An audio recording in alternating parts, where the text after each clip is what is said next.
Knick-Knack's Plastic Planet.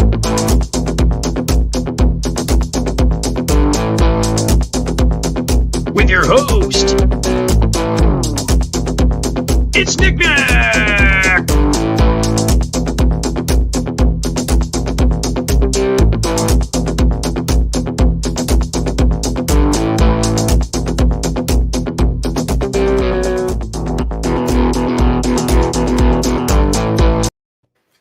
Hey guys, welcome back inside of the Plastic Planet. I am your host, Knick-Knack, hanging out with you guys tonight. And yeah, guys, we are Knick-Knack live tonight. That's right, I am coming at you guys live tonight right here on Knick-Knack's Plastic Planet. I am joined by my two awesome collecting compadres. I got the AV Club there. And of course, Harry Jabba, aka Trav, is joining me as well. Uncle Pat might join us, but honestly, I wouldn't bet the farm on it. He's doing some stuff for work tonight. He is technically on call. He's a very important man, and he may or may not join us. But I wouldn't, like I said, I wouldn't mortgage the house on it. But we'd love if he'd pop in. But that would be an awesome surprise. But like I said, we won't bet on it. But yeah. But anyway, regardless, we got a really great show for you guys lined up. I know it's been about 2 months since we've done a live stream. So really glad to be back into the swing of things, and firing up a live stream is just a really great way to talk to you guys and talk collectibles and talk pop culture. And we've had some really cool things go down since the last time we were live, including some great collectibles that we're going to go over a little bit tonight and buy Squatter Pass. I got some really awesome sideshow and hot toy pieces, some mass retail pieces as well to go over in our Buy Squatter Pass segment of the show. And also, we got a lot of pop culture awesomeness to talk about because we had not one, but two awesome theatrical drops. And I don't want to plug their service, but it was both on HBO Max. On HBO Max in the Zack Snyder's Justice League, and of course last week or 2 weeks ago with last week Godzilla versus Kong versus Godzilla. Yeah. So anyway, we're going to be talking a little bit of those later on in the show. But for right now, let's just go to my panel. And AV, how you doing, brother? Oh man, it's doing great. It's really good to see you guys, man. I think you said it was 2 months since your last live stream, but I think it's probably closer to 3 for me. I wasn't on part of the last one, so it's just I'm really glad to be. It worked out. You texted me today, and it was kind of like, pretty much 10 minutes before showtime. I was like, all right, I can do it. I can make it. So I'm really glad to talk to you guys about this stuff. I'm super pumped to talk about Justice League. And I can't wait to get you guys' thoughts on that. And let's have a good show. Yeah, no, for sure, man. Yeah, no, we're always a little hit and miss here on the Plastic Planet. And one thing that's really cool, and I'm not I'm not knocking anyone else's channel, but one thing that's really cool about my live streams is that my panel, you guys are not YouTubers. A lot of live streams are just, YouTubers, hanging out together and live streaming, and that's cool. I'm not knocking that one bit. I've done a number of those shows, and it's great. But you really get an organic collector experience with you guys, because you guys have no agenda whatsoever. You're not here to pimp your own channels. You're just here because we're all friends and we're all just talking collectibles. So it's always a bit of a more organic experience on the Plastic Planet. Not to myself here, but yeah, totally. Harry Jabba, aka Trav, how you doing, brother? Doing good, man. Happy to be back in the saddle with the crew here, man. It is great to see everyone and talking about stuff I love, collectibles and pop culture movies. So nothing better, man. Cheers to that. No doubt. Cheers. Anyone drinking anything special tonight? I'm on a diet, so I'm just drinking Diet Coke. No beer for me tonight. How about you, AD? Anything special? Oh, you got your Truly, Trav. The whole standby for me. Got the Moscow Mule. Had to throw it together real quick. So got my vodka and ginger beer. So you're set, brother. Yeah. You are set. Well, just go to the chat real fast. Toy Mafia was in the house earlier. I hope he's back with us. Maverick was here as well, saying hello. And so is Darth Nirvana Rules is in the house. So thanks, brother. Thanks for joining us. Yeah, welcome. Very, very cool. Very, very cool. Just a few more little channel business to get to before we get into the show. Just a reminder, I don't keep these for anyone watching these on repeat. And if you watch them on repeat, thank you so much. I'll keep this stream up on my channel, Knick-Knack's Plastic Planet, probably Sunday, Monday, Tuesday of next week. And then it'll be archived over on Knick-Knack Live, where I archive all of our live streams over there. It's kind of just an archive channel. It's not an active channel, but if you go over there, you'll find a playlist that has all of our past live streams. And so if you just can't get enough of this kind of stupid shit, we got like 30 hours of it over there, and just click on the playlist, and the most recent one will be at the top, and this one will be joining that playlist probably on Tuesday, but it'll be available on Knick-Knack's Plastic Planet, the main mothership channel, all weekend long. And I just love saying mothership. That's just really cool. So anyway, yeah. So a couple shout outs. I wanted to give a couple shout outs, and these are just some, I don't know if I've just haven't shouted out these guys in a long time. And speaking of other fellow YouTubers, I just wanted to shout out my good buddy Rob Banks over at the Red Cup Review. He took a little bit of a hiatus over at the Red Cup Review, and he is back doing videos, back doing live streams. And love Rob, and we're gonna have to get together and do some YouTube in here real soon. And also my good brother PJ over at the Paradox Nerd. He was on live earlier tonight. He may still be live. I'm not sure, but he was over. Just love PJ, love Rob. Just want to give those guys a quick shout out. So anyway, without further ado, guys, let's get into the show. We're at the 6-minute mark. We just jump right into the show and talk a little bit about new pickups. Do you guys want me to go first while you guys get your thoughts together on new pickups? Yeah, man. All right, because I got a couple. Fire away. Let's see what you got. I got a couple to talk about here. Check it out. Now, this came in the mail a couple weeks ago, and I have not gotten it out of the box yet. We'll be doing a video on it. Check it out, guys. I got the Mandalorian. Oh, yeah, bro. Yeah, sorry, I got to kind of keep my head out of there. The Imperial Troop Transport. This is, of course, the modern version of that. So totally off based off the old Kenner troop transport from back in the day that came out in the Empire Strikes Back Kenner line. I think. You know what, dude? That was one of my favorite toys as a kid. I love the troop transport, man. So that's awesome. Yeah. That's so this is fucking win here. And I've got a bunch of stormtroopers that I can put in this thing. So it's gonna be really win. Eventually, I'll get it. Like I said, I'm gonna probably do a video on it or part of a video on it. But really, really damn cool. There's I guess that's all. Where'd you get it at? I got this. That's a good question. Thanks, Rob. I got this at bestbuy.com, and I don't know if it's still there, but it was $71. $71 is a little high for this. Yeah, it was $71, but they had it marked down to $40. So I got nice. 43, I think. So it was like 35-40% off. So I got a really good deal on it. So that's really cool. Of course, it's 3 3/4 inch scale. So it's for classic scale action figures. But again, really, really damn cool. And this vehicle is obviously really awesome in season 2 of The Mandalorian, and it sort of has had an active role in the Dave Filoni verse Star Wars, as you guys know. He really fleshed this out in the Rebels cartoon. Before that, it was just a toy, and it was never on screen. So total tip of the cap to Dave Filoni for that one. But yeah, fun toy. So I picked this up. Glad you got it, man. Yeah, man. And Danny Lee is in the house. What's up, Danny Lee? It's good to have Danny the Ninja Lee with us. We love Danny Lee. And check it out, guys. Now, I got to do a full video on this as well. But this came in the mail this week. And yeah, it's a Hot Toys, baby. It's the deluxe. What is this? Trav, help me out here. This Mandalorian, deluxe. Yeah, it's the Mandalorian. It's Din Djarin, but I mean it's the Beskar, the deluxe silver Beskar. That's right. Mandalorian comes with not one but 2 Baby Yodas, and I'm really excited about that. So I wish our good buddy Uncle Pat was on so he could roll his eyes at me. But 2 Baby Yodas come with this. One in the pram and one separate. So maybe I'll have like 1 Baby Yoda displayed with my Hot Toys Jedi Luke, maybe, and then one with the Mandalorian himself. I don't know. There's a lot of display possibilities here. Brilliant, a lot of display possibilities with this one. And so I'll be doing a full video on this as well. It's been sitting here, and I haven't opened it yet because I've been waiting to do a video on it.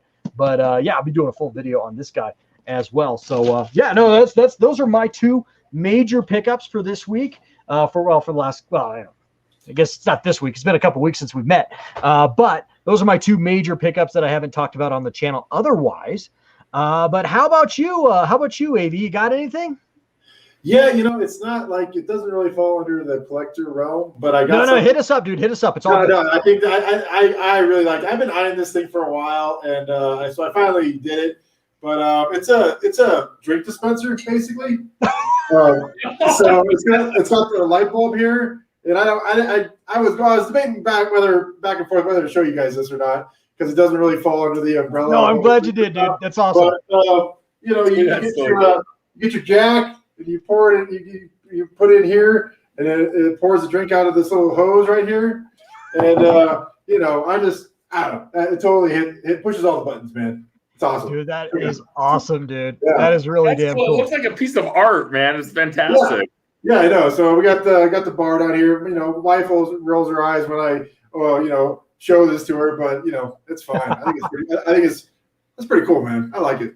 Yeah, That is really cool, dude. Yeah. That is really Yeah. damn cool. How about you? Oh, go ahead. That's it. Okay, cool. How about you, Travi? How about you, new pickups, man? Yeah, man. Dude, ever since I got the Rancor, I've been sitting back a little bit.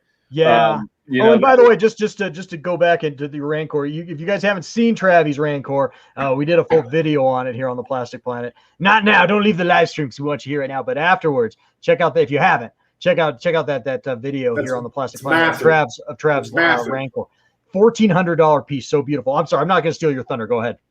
yeah, man, dude, I'm loving it, bro. I love it. It's just it stands out, like you said. It's like a small child, man. It's cool. So I've been holding on a little bit, but dude, I am this close to ordering the Asajj Ventress statue, man. It's like I keep eyeing it, you know, and I've looked at it enough. Like every time I'm on my phone or online, I just get the ad, you know. So I see it like probably 10 times a day, you know, because I clicked on it a few times. So I'm this close, man. I love that statue, but I haven't pulled that trigger yet. Dude, it's so cool. Now, when is that thing already shipping? I can't remember. It is, yeah. That's part of the problem too. Is like ships tomorrow.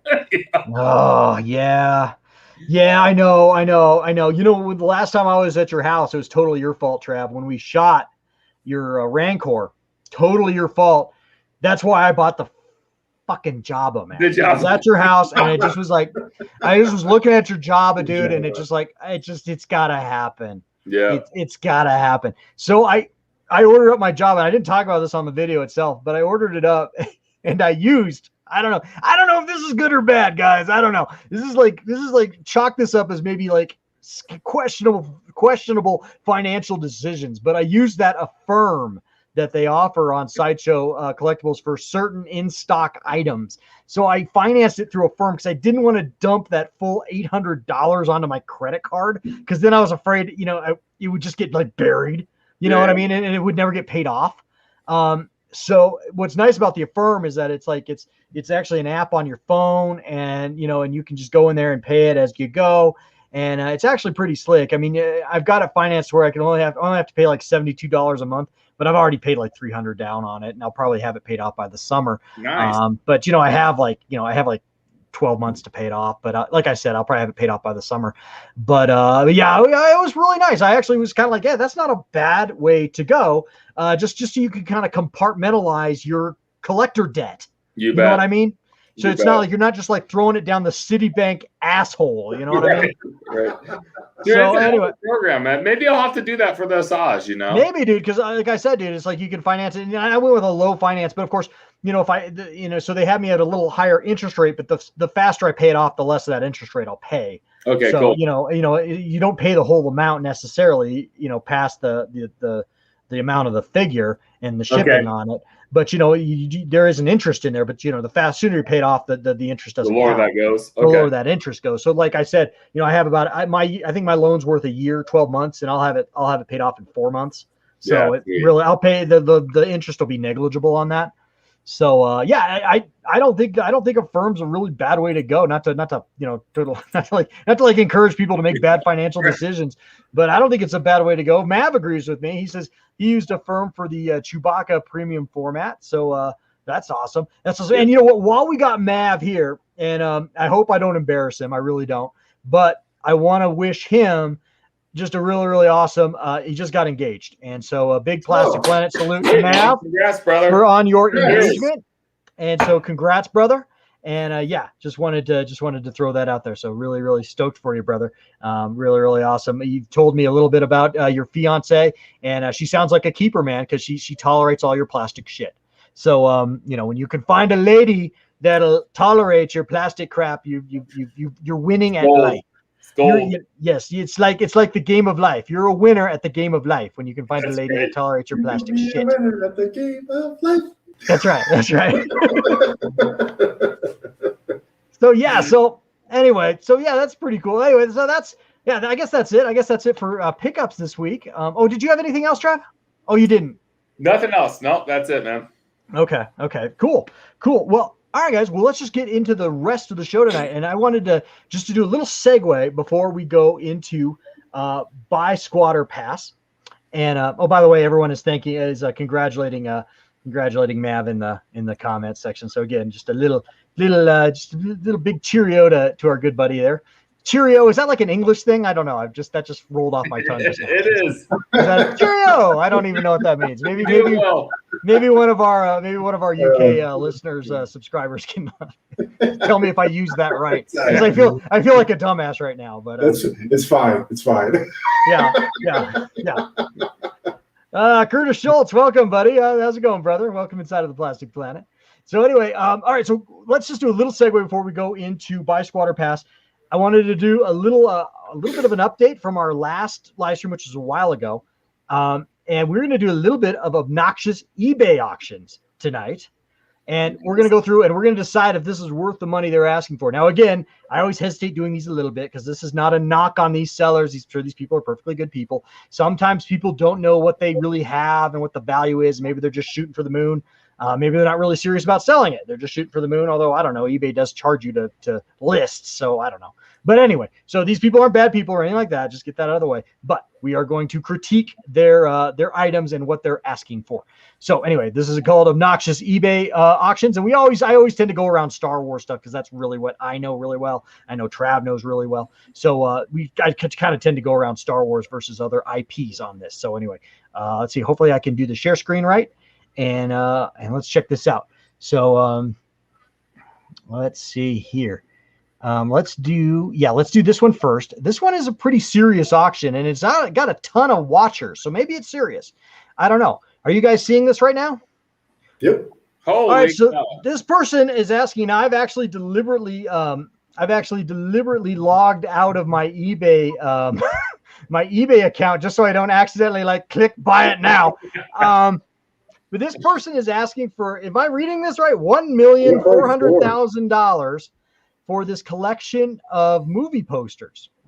Now, I did a little reading on it beforehand, and these are authentic movie posters, I believe released at the time of the film or when they were relevant. You know, there's the 1-year anniversary famous movie poster from 1978.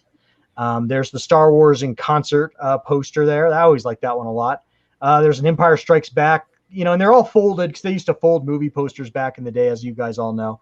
But anyway, these are, I guess there is close to 100 movie posters on here, I believe. Wow. And this person's got 100% positive feedback, Miss Miniver, this seller. So I don't know. What do you guys think? Is this totally out there? And everyone in the chat, please participate. Is this totally out there in left field on this one? I think it is. I think it is. It's crazy, brother. Yeah. Are you kidding me? Yeah. Right? It's I can appreciate the historical piece of it, especially if they're original ones. And wasn't one of them Revenge of the Jedi? So that's pretty cool. Yeah. If it was the original one. Yeah. Just to go down to the description real fast. This world famous collection of original movie posters has no equal. It's by far the single greatest Star Wars poster collection to ever offered for sale anywhere, all caps. Just look at the list of posters. You can immediately see why this collection boasts of being the reference to all others. And something and then she sort of listed out, but I'm only seeing 5 there. Okay. I'm guessing that's all these as well. So, but it's sort of you're not seeing all of them, I guess. I don't know. I know they're original, but holy smokes, $1 million. Dude, it's crazy. Right. Yeah. And that's the problem. It's not even, in my view, it's not even worth you take out the 1 million, right? 400K, it's not even close to that. No. The problem with posters is the replicas. The replicas is to someone coming into your collection room, if you have posters, you don't really know, hey, is that original? Is that a replica? And that's one of the nice thing about, Hot Toys or some of the statues we collect, etc. You can tell just by looking at it. Ooh, that's a premium one. Look at that thing. Look at that statue. Look at that hot toy. The people viewing your collection just know that. With posters, man, it's a whole different ball game. So for me personally, I love them, but I don't put as much value on it. No, I agree, dude. I get it. There's a collector niche for this, but my God, $1 million. Yeah. I remember when I was a kid, and Ryan, you may remember this. In our basement, we had a ton of movie posters, and we I remember going down to your basement. You had a Flash Gordon poster right at the top of the steps. And we also had that Return of the Jedi poster right down there, and we paid some money for those things, but nothing like, maybe it was like, it was in the hundreds of dollars, but I mean, it's just like, you have to know exactly what you're looking at. Yeah. I mean, granted, 30 years later, they might be worth more, but yeah. But I mean, that's just, you really have to be a complete expert to not get to be committed to buying that. That's crazy. Yeah. So anyway, it's obnoxious. It's just obnoxious. All I do when I do this is I go on eBay and I type in Star Wars and then I type in highest to lowest. And the first few that pop up, I'm like, oh my God.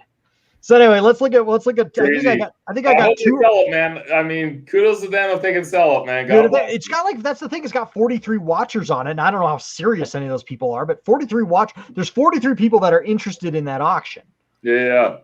But maybe just curiosity is getting the cat, Maybe they're just seeing if it actually sells. Yeah. I don't know. That's crazy. But I did see like this past week, like a Tom Brady rookie card, some type of rare rookie card, went for like over $1 million. Oh, I saw that. Yeah. Yeah, that was just like, that was crazy. He was a rookie in 2000. That's just strange to me. It's like, that you would think that there would be plenty of that card, but right. I'm not a sports card expert. My wife for a while there pre-pandemic it was kind of her hobby to go to thrift stores and just find shit. And she actually bought this giant box of sports cards. I have it out in the garage. I need to go through them. But I mean, there's like all kinds of like late 90s, early 2000s cards in there. It's like giant box of them. There's probably 500 cards in there. Sweet. I'm not saying there's anything out there that's a winner, but I'm like, I can't throw them away until I go through every single card and make sure there's, not something valuable out there. Just the pack rat, hoarder in me that just won't allow me to do that because I don't want to be the asshole that throws out a Kobe Bryant rookie card. Right. You know what I mean? That's right. Right. So yeah, I mean, I think I'm not like betting there's a winning lottery ticket out there in that box, but there could be. So stay tuned. Stay tuned. I'll let you guys know if I dig anything up on that shit. So yeah. Just go to the chat real fast. Let's hear. Darth Nirvana Rule says, I have 42 eBay accounts and I'm watching this specific sale on each amount. Yeah, there you go. Nice. That's our answer there. And Falling Freddy's in the house, our good buddy from Orlando, Florida. What's up, fellas? Just to say a little bit. Good to see everyone. Yeah, good to see you, brother. And so is General Grievous 2005. He is here. He says, question, you haven't got caught yet. No, I haven't. I don't.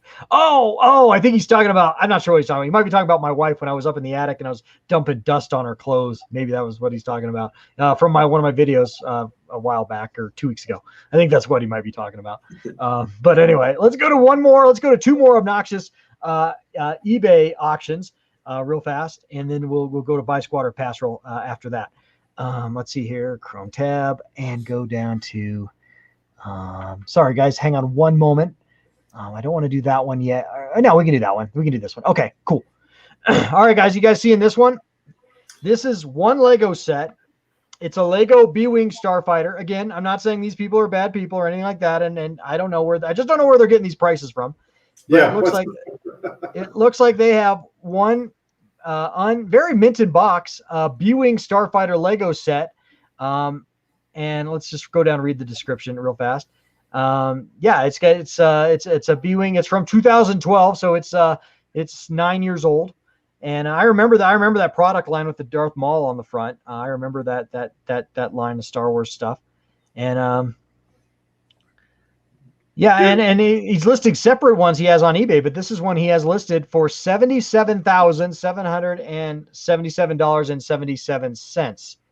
All right, now I know when we talked about Legos in our last live stream, our good buddy Paul from our good buddy Paul said that he collects Legos and they are very valuable. But is it worth $77,777?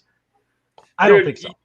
You know what I love about watching this show, being on it? is Knick-Knack, after seeing these prices, I'm realizing I can retire with my collection, you know? I mean, if this is worth $7 grand, man, and I'm worth multi-million-dollar, so I'm done, fellas. We'll see you, man. Yeah. I just, you know what, I could see like maybe $300 for this maybe, but, and again, I don't dabble in Legos, but so maybe I'm off, but I don't think $77,000. I don't think half the price of a condominium is what this Lego set's worth from 2012. Wow. Okay. Yeah, that's crazy. Yeah, I don't know. Yeah. Huh. As your following Freddy says, if someone is crazy enough to pay that price, more power to them. I guess, man. I don't know if this person just put it up there and is just hoping for a home run. I don't know. I would love to meet the person that bought it for $77,000 if someone does. Yeah, I think that he might have some money to give you, man. He just, you can you should be like, hey, man, I got this original Power of the Force 2 Luke Skywalker with a long saber, and he's worth $100,000. Right. You know, on the orange card. Enjoy it. Yeah. Paul McGrath's in the house. That's Paul, our good buddy Paul. He's our Lego guy, man. Paul's our Lego guy. What do you think, Paul? $77,000 and a lot of change for this B-Wing Lego set from 2012. Yeah, feel free to chime in, man. Yeah, for sure. I don't know, man. I don't know. So anyway, so that's that. We're not going to spend too much time on this on tonight, but we do have one more to get to, and that's an update. It's an update. Yes, we have an update from the last time we did obnoxious eBay auctions. Let's go to it right now. And if I can get to it, there it is. And this is the one we looked at last time. He's still asking $150,000, but it's still up. Doing it. It's still up. And just to bring everyone, yeah, he's got the Falcon in there. He's got some nice pieces. I'm not saying this is a nice collection. He's got some really nice pieces there. He's got a vintage AT-AT there. He's got a Warthog's Millennium Falcon. What are those called? Those like drones. He's got a modern. That's actually a modern. I can tell by the color of the case. Modern as in a Power of the Force 2 C-3PO collector's case. Yeah. It's not an original Kenner from 83, 84. This is from probably late 90s. He's got a R2-D2 telephone up there. I have that just down below me. And he's got some kind of Darth Maul saber there. He's got some nice poster art. It's a nice collection. Again, just to bring everyone up to speed, we talked about this on one of our last live streams. But again, is it worth the cost of a condominium in a certain housing markets across the country? He does have some vintage lunchbox up there, or at least one I can see. The rest of those look like modern kind of collectible tins, not really lunch boxes. He's got some DVDs. He's got the couple of releases of the original trilogy on DVD. And I think that's it, man. So anyway, again, we're not like saying these people are bad people or anything like that. But anyway, I just wanted to give you guys an update that this was still available if you're so inclined. Thank God, man. I was getting ready to buy it. I've been up at night worrying that it was gone. Yeah. I didn't. Yeah. Not enough fish to reel in. Those fish were the smart fish. That's why they stayed in school. So I don't know, man. This is it's sort of obnoxious to me. I don't know. But anyway, that's enough for that. That's enough of that. So anyway, that's enough of obnoxious eBay auctions for this time. Let's get into my very favorite part of the show, and that is buy, squat, or pass. And I've got a number of different collectibles lined up tonight, including premium sideshow pieces and hot toys, as well as some mass retail items as well. So let's get into it tonight. And I got some really fun ones tonight. These are really fun buy, squat, or passes tonight. I think you guys are going to agree with me on that. So anyway, let's get into it. And let me hit the share screen, and let's go to our first buy, squat, or pass tonight. And let's go here. Let's do. Oh, I want to do this one first. This is from Target. This is on Target's website. This is a pre-order right now for $29.99. And yes, it's got my zip code there. But anyway, this is the Dennis Nedry Getaway Pack. Oh, sweet. Oh, man, Newman. It comes with the Jeep, and it comes with the Jeep topper. It's got the stick. Are you guys seeing the stick? Here, yeah. It's got Dennis Nedry, a.k.a. Newman. Yeah. And it's got the Dilophosaur there. And you guys can see the action poses we got going on here. So dude, that's cool. So this is only $30. Yeah. Oh, are you guys see this? I got some close-ups for you guys. Look at that. That's great. Look at that. Doesn't that look sweet? It does. For $30? I mean, come on, man. He has no idea what's about to go down. No, man. No, man. He's trying to get that shaving cream to eat the East Dock, right? The East Dock. Yeah, that's right. Yeah. So anyway, man, it's got to get that corporate espionage going there, man. He's going to be a billionaire until, of course, he meets up with our friend the Dilophosaurus, aka the Dilophosaurus, aka the Spitter. So for $29.99, buy Squatter Pass. I'll go first. I bought it. Yes. Yeah. Yes. Yep. And Darth Nirvana's already on it. Yeah, I ordered it. Yeah, I mean, you've got to order it, man. I mean, it looks like Newman. It looks great. Yeah, no, it's awesome. It's really awesome. What are you talking about? Yeah, dude, with your dinosaur collection for $30, what you're getting a vehicle, Newman, and the dinosaur? Are you kidding me? And the stick. You're getting the stick. Yeah, and I love how it's got the camper shell or the soft top, the Jeep soft top. It's win, dude. It's win all over, man. So that's a bargain. Yeah, no, for sure. I know it's probably a pass for you guys, but you guys like it though. Love it, brother. I mean, it's a pass for me, but I would have bought it for you, man. Yeah, right. I'd be like, no, I don't care if you pass on it. I'm getting it for you, man. Yeah. No, it's really damn cool. It's a great piece. So I'm looking forward to getting that one. I think it comes later in the month. So stay tuned. I'm sure I'll do a video on it when I get it. But yeah, it's $29. Yeah, fuck yeah, I'm buying that. Oh yeah. So anyway, all right. Well, that was a quick one. Let's go to our next buy Squatter Pass, and let's see here. What should we go with this time? Yeah, I sent you one in the private chat as well. Oh, okay. Let's do that. Let's do that real fast. Let's do that. Is it coming up? There it is. Okay. Let me get it into the share screen. Let's do this one real fast. Thank you for doing that. Yeah. Screen. Are you guys seeing it? Up. Are you guys seeing it? Okay, yeah. Cool. So this is the this is kind of hitting me cold here, but this is great. This is the Ebony Maw Black Order BDS art scale Avengers Endgame piece from Iron Studios, which is great. Cool. I need to buy some Iron Studios shit. But this is really damn cool. Just to give you guys a little bit of a close up on it. Look at that. That's pretty. Oh, look at that. Yeah. Are you guys seeing it? Dude, that's a good sculpt. I agree. That's sweet. Yeah. Look at the base on it too. I love the detail. Yeah, I love this character. You know, I mean, he's only in the Infinity War for probably about an hour, but as far as like, you know, packing a big punch in that time, I feel like he's one of the most memorable characters in the entire MCU. And I love his character. I love the way he talks, you know, and he's just kind of Thanos' number 2, you know, officer. And I think he's, you know, I love it. I think it's a great piece. I love everything from Iron Studios. And I know you didn't ask, but I'm getting that. Sweet. That's what it's about. All right. That boy, baby. All right. It's a big plastic plan. Yeah. Salute. You know, it is awesome. This is awesome, man. Mav's getting engaged. AV's buying shit. This is a great night, dude. No, I mean, is good, man. He had so many memorable lines. Like me and my son will like say it. Like, you know, after we saw Infinity War, you know, we would like walk around the house and like, you know, there's this line where he says like, you know, if I don't, he's talking to Doctor Strange, like if I don't get that stone off you, there will be judgment.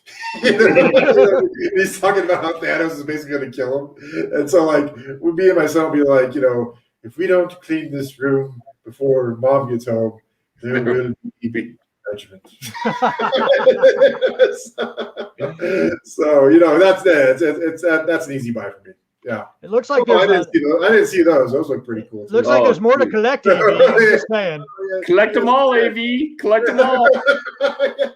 We won't put you on the hot seat tonight for all those, but maybe on another. Yeah, we'll revisit this on the next live stream.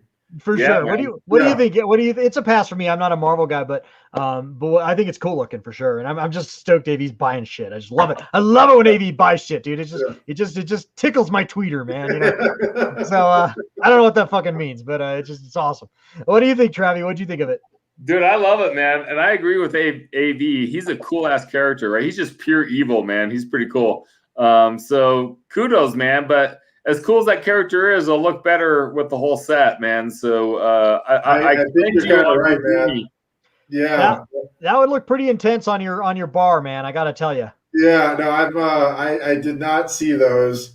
Ebony Maw came through my email, but yeah, now that I see his friends, Dude, I'm kind of liking what I'm seeing. So yeah, dude, it looks really impressive. So yeah, dude, I would be in full support of you firing up all those. That's awesome. That is really awesome.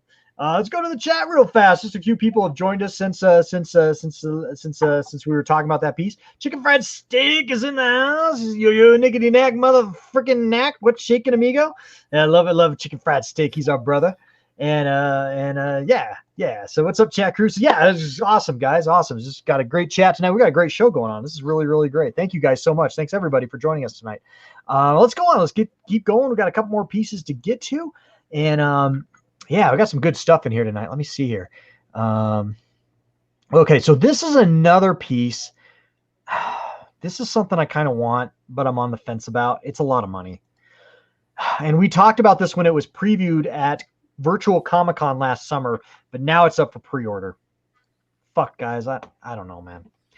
It's the Superman the movie, Christopher Reeve premium format piece from Sideshow Collectibles. You guys remember this, but now we get actually a really good look at it.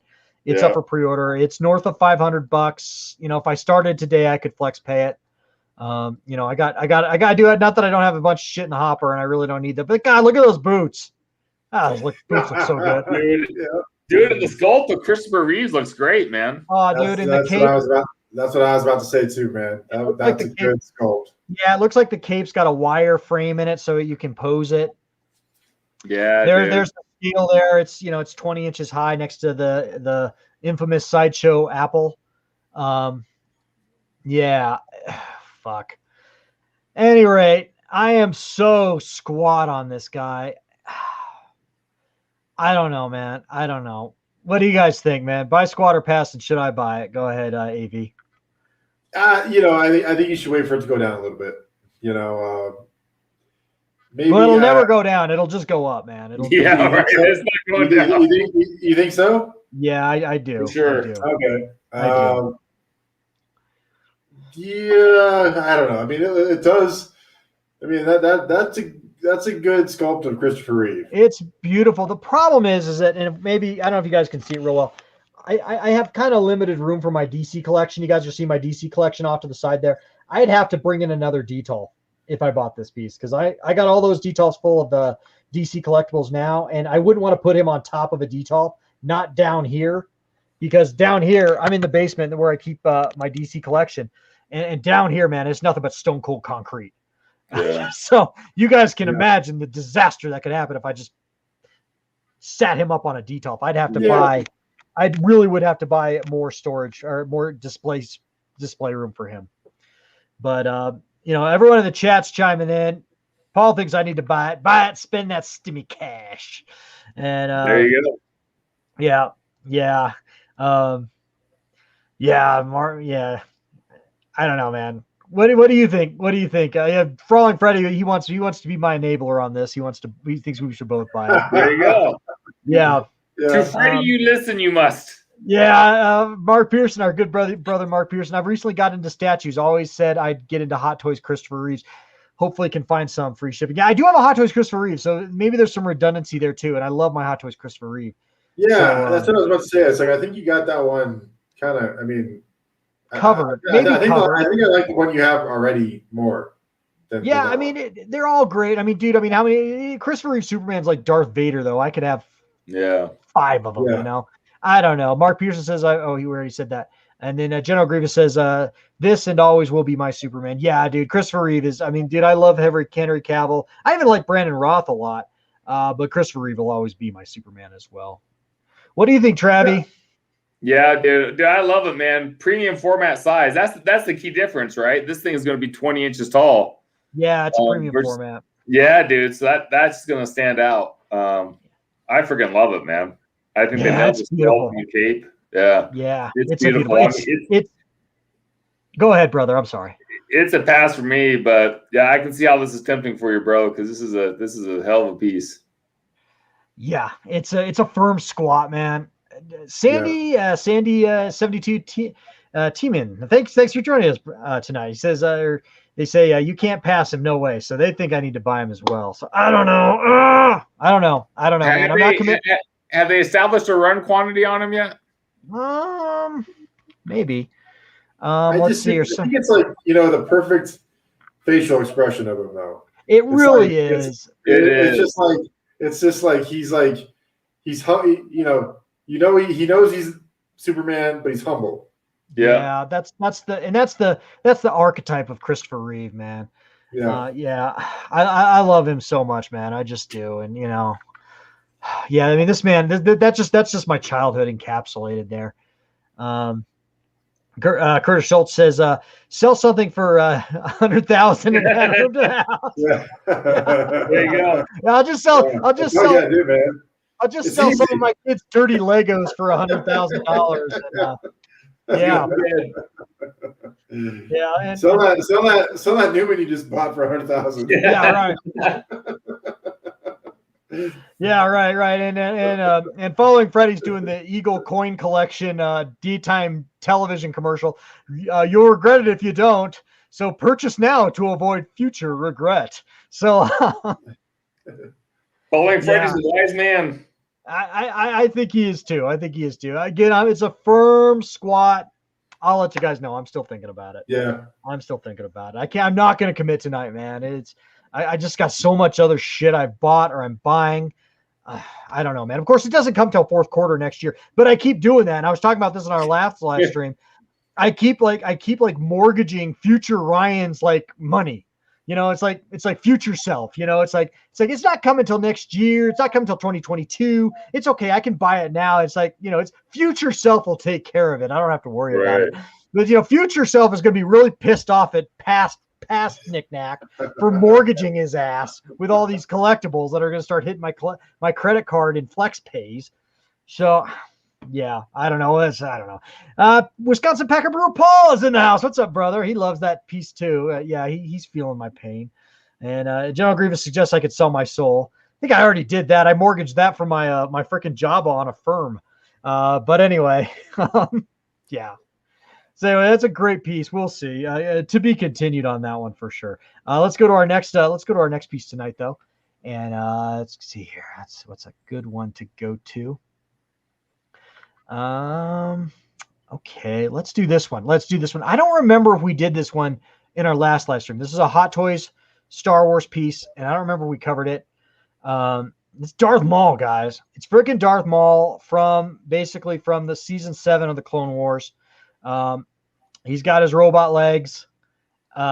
He's pretty badass, really badass looking Darth Maul. He's got his little hood there. There he is battling Hot Toys Ahsoka on some kind of catwalk from season 7 there. He comes, I think he comes with his little his little Hannibal Lecter cage. Yeah, that's cool. That's cool. They're calling it the Mandalorian sarcophagus box.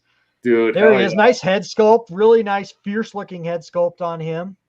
Nice poses. I don't have it. My only Darth Maul is the old Sideshow Collectibles Darth Maul. So I'm kind of due for a new Darth Maul.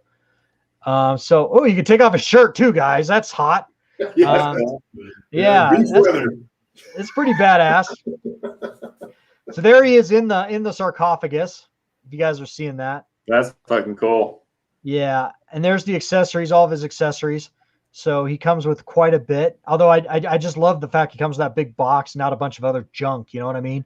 But just some nice hand poses, the varying saber the swinging saber effect, and then the standalone saber, and then there's the stand. So I mean, not a ton of accessories, but that box is pretty cool. I don't know if I'd ever pose them in the box because like you're hiding the figure, but it's cool that it's included, for sure. So anyway, all that it's not a terrible for a Hot Toys, $260 price point. So I'm a squad on this as well. I think it's cool, but Travi went for a pee or something, or a beer. What do you think, AV? Nah, I'm gonna say this is a hard pass, man. It's just like that first photo to me just doesn't look. I mean, when you show some of the photos of him and his wearing his garb, he doesn't look like Darth Maul to me. He looks like he's like put on like 30 pounds or something. He doesn't look like the nimble, like kind of ninja guy, ninja warrior basically that he is. It just doesn't look right for $260. It needs to look right. Well, in all fairness, though, this is from the animated, and this is from a few years after episode 1, obviously. Yeah, but he just doesn't look. I don't know. I didn't watch too much of the animated. To me, he doesn't look right. Fair critique, man. It's yeah, okay, that's cool. What do you think, Travi? Yeah, for me, I obviously love the character. I have a life-size Maul, a big old premium statue, and a gentle giant statue. So I'm overweight Darth Maul in my collection as it is. But I'm not huge into the Clone War figures. I'm just as huge to them as far as collectibles. I like them, but it's just not my cup of tea, man. So for me, it's a pass. Okay, that's fair. Yeah, we got a giant like deluge of Clone Wars figures coming, including the Anakin and the Stap Deluxe, this Darth Maul, the Ahsoka, and of course Cody and Rex. So it's like a deluge of Clone Wars product coming, and I haven't jumped on any of it either. Not that I don't love the Clone Wars, I do, but I don't know, man. I don't know. So it's a firm squat for me, but it's still awesome. I just couldn't remember if we covered that piece or not. But, I don't think we did. Yeah. Yeah. I don't know. I don't think so. But now we did. So we're good. So we'll just keep on trucking here, as they said back in the 1970s. And let's see what's going to be our next piece to go over. I try to mix it up between premium and mass retail a little bit. And I try not to do them all in order necessarily. Let's see here. What else we got? What would be a good one to do? Okay, let's do this one next. Because we had AV talking a little Iron Studios. Let's talk a little more Iron Studios. See if we can tempt AV a little more.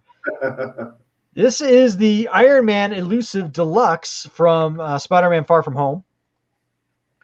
And it looks pretty badass to me. But I wanted to get AV's take on it. What are you thinking, AV? Yeah, that's not my thing. Look, he's dead, man. Holy I shit. know. But it's I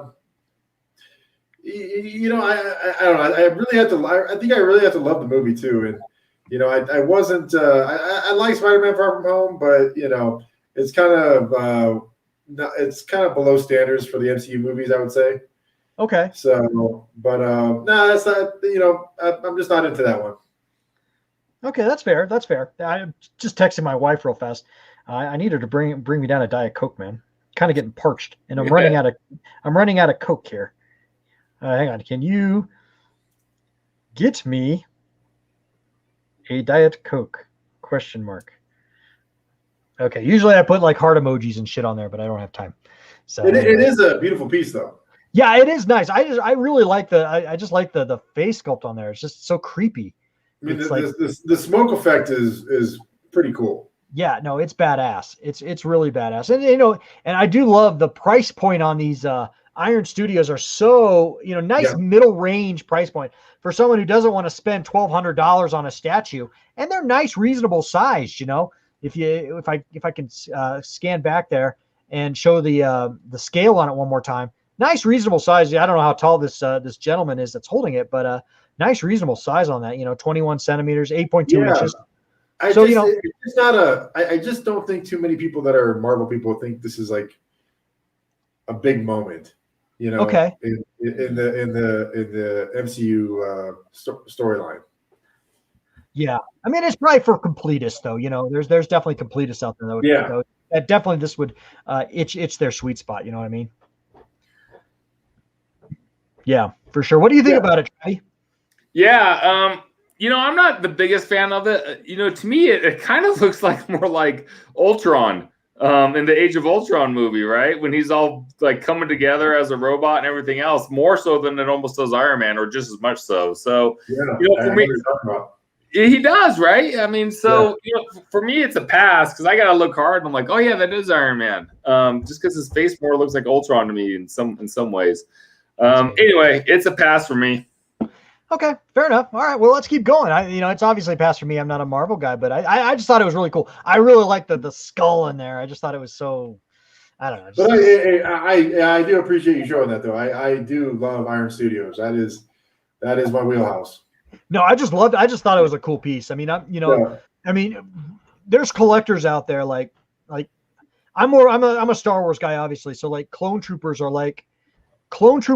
Star Wars collecting is like Iron Mans in Marvel collecting. Like there's so many collectors out there that have like 50 Iron Mans. I just think that would be a really unique one to have, to add to a collection. And it's slightly smaller scale, would just look like a really nice montage piece in with a bunch of other, Hot Toys and different other company versions of Iron Man. I just think it would look really cool. That's all. That's where I'm thinking. Yeah. So anyway, cool. All right, well, let's keep going, guys. And let's go to, let's do a couple more tonight. Oh, I want to do this one. This is really cool. This came up. This is on Big Bad Toy Store. This came up just this week. Are you guys seeing this? This is from the Fleischer 1940s cartoon of Superman. You guys seeing this? Oh, cool. This is Golden Age Superman, and this is based off of, one of those shorts that they did, those animated shorts. You can find these animated shorts on YouTube. I don't even think you have to pay to see them. I love these 1940s animated shorts. It comes with a whole like little diorama, the giant robot. It comes with Clark and 1940s Lois, a telephone booth. I just think this is really damn cool. Wow. You got Clark and you got Lois there, and they always ended the cartoon, in sort of some old school 1940s sexist way, where like Lois would be like, "Gee, Clark, I really got in over my head this time, and it's a good thing Superman showed up." And he's just like, "Next time, Lois, maybe you'll leave it to the men," and he'll give a big wink. You know what I mean? You know what I mean? He'll give do it, break the fourth wall and wink at the audience. Yeah. That's where these are from. Perhaps we should go back to the kitchen. Yeah, sort of, basically. Yeah. But I freaking love this stuff. And those are really fun. If you just want to go back and just if you're a historian of Superman, obviously you're probably well aware of this, but they're just really, really fun. I enjoy these. I love just to put these on and let them roll. And I do remember this episode. So anyway, it's $80, man. I'm going to go first. This is a fucking buy for me. I'm gonna buy this. I just think it's cool. I just think it's something that's really unique. I think it's Golden Age Superman. Uncle Pat, if he was here, he's got this Superman on his calf tattooed. He could show us. I hope he doesn't mind me saying that. But yeah, I just think it's badass, man. I really dig it a lot. What do you think, Travi? Yeah, dude. I think it's cool just from the historical aspect of it. And there again, what's cool is you're getting 3 figures here for $80. I think you're getting like 4, man, and a backdrop and a phone booth, all kinds of shit, man. Yeah, that's true. Okay. Yeah. Okay. Yeah. So, dude, the value is awesome, man. So, and this is done differently enough, Knick-Knack, where it'll stand out in your collection, which I like, man. So it's a pass for me because I'm not collecting this stuff, but kudos to you, man. It'll look great. Yeah, I dig it, man. I dig it a lot. What do you think, AB? I think it's a good deal. I think that's a smart buy. Yeah. I mean, just like at first I was just like, that's a lot, but then when all the stuff that it includes, I think that's a good deal. Yeah, and it's from Mezco. Mezco makes good shit, so it's good stuff, man. It's good stuff. Let's hear. Paul says, "I saw this yesterday and thought of you immediately." KK, thanks, brother. Heck yeah. Yeah, no doubt, man. It's really cool. LG, thank you. Welcome to the Plastic Planet. I love his I love your handle emoji there with a beat up Rocky there. It's pretty awesome. Here's my hat right here. If you're talking to me, I got a hat, but I'm just not wearing it tonight. My hair looks pretty damn good. So so anyway, yeah, no, I thought it was really, really pretty freaking cool. So yeah, so it's definitely a buy for me. But yeah, enough of that one. But yeah, it's pretty cool. All right, guys, let's do a few more tonight. What is it? What are we at? We're about the hour mark. So we should wrap this up pretty soon on Buy Squatter Pass. We'll do a couple more though. I've got gotta a step couple. out for a second. I'll be back in a Okay, minute. no worries, man. No worries. Let me see here. Let's go to the Chrome tab. Let's pull something up. Okay, let's do this one since AV stepped out.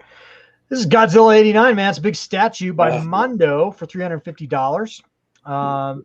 This is from Godzilla versus Biollante, I believe, from '89, with the plant Venus flytrap kind of thing there. So it looks pretty cool. Look at the size of it. Holy shit. Wow, dude, that's sweet. I didn't know it was that big.